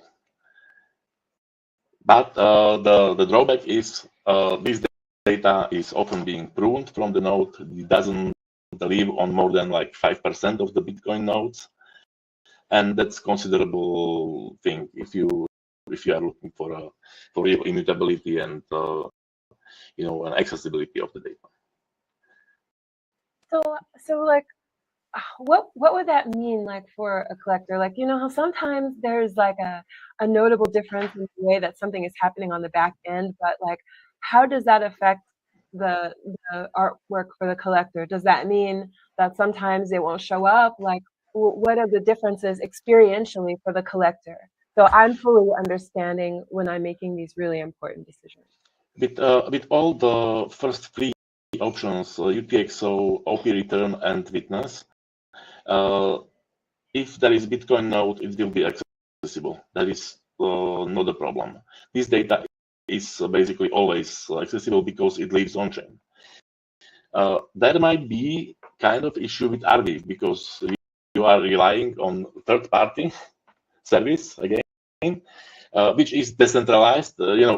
These guys are doing a really great job. I mean, they are doing for like permaweb and decentralized storage. They are doing the kex work really. But it's still we experience outages there. We experience gateways down because it's the nature of ping. They don't have 47,000 nodes as Bitcoin. It's different, but the price is also radically different. So you have these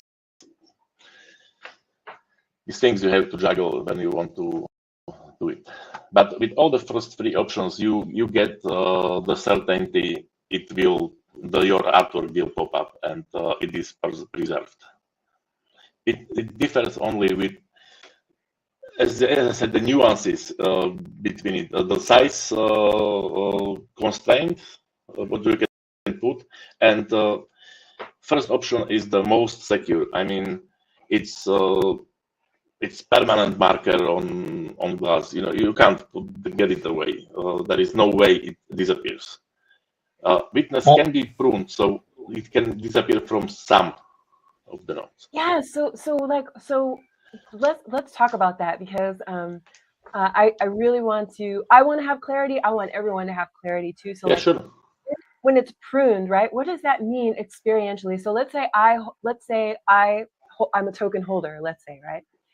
So if it's pruned, what shows up when I go to look at it? When you are, let's say, on ACME page, ACME is connected to the full node, which is not pruned by design. It is set up the way it will never be pruned, so it will always hold the data. But from all the Bitcoin nodes, there is just around 5% of such nodes, because it's now around 1.3 terabytes of data and growing up. So in some years, there won't be too many people capable of running a Bitcoin node because of the bloat that is going with it. So let's say now it is completely the same with witness data and UTXO and OP return. But in 10 years or 20 years, then you will need a whole data center to store the Bitcoin blockchain. You won't have 5% of the nodes running it. You will have like 1% or 0.5%. I don't know. I mean, it will never disappear completely, but it can get to a point where those who are having the data will charge you for it. Oh my gosh! I mean, it's science fiction, but a real one. Oh my god! So I have an analogy. Yeah, go ahead, HP. Okay, thanks. So sometimes, like when we're explaining this, it can get really technical, but to try to help people understand the difference between UTXOs and then op return and witness, I think of it like ATMs at a bank, right? Like, so let's say there's two different banks and you're trying to decide, okay, where do I want to put my cash? And one bank says to you, okay, you can bank with us. You're going to pay full price for banking with us, but you'll have access to your assets or your cash in this case on our entire network of ATMs. We have 10,000 ATMs across the world. Okay, so you get access to your cash on all 10,000 ATMs, but you pay full price for banking. The second bank says, hey, we'll offer you a discount. We have two different tiers. Think of it like maybe Witness and Opportune. Witness offers a 75% discount, right? 75% discount on banking, that's going to appeal to a lot of people. That's a significant discount. But for the network of 10,000 ATMs that we have globally, we're only going to allow you to access your cash on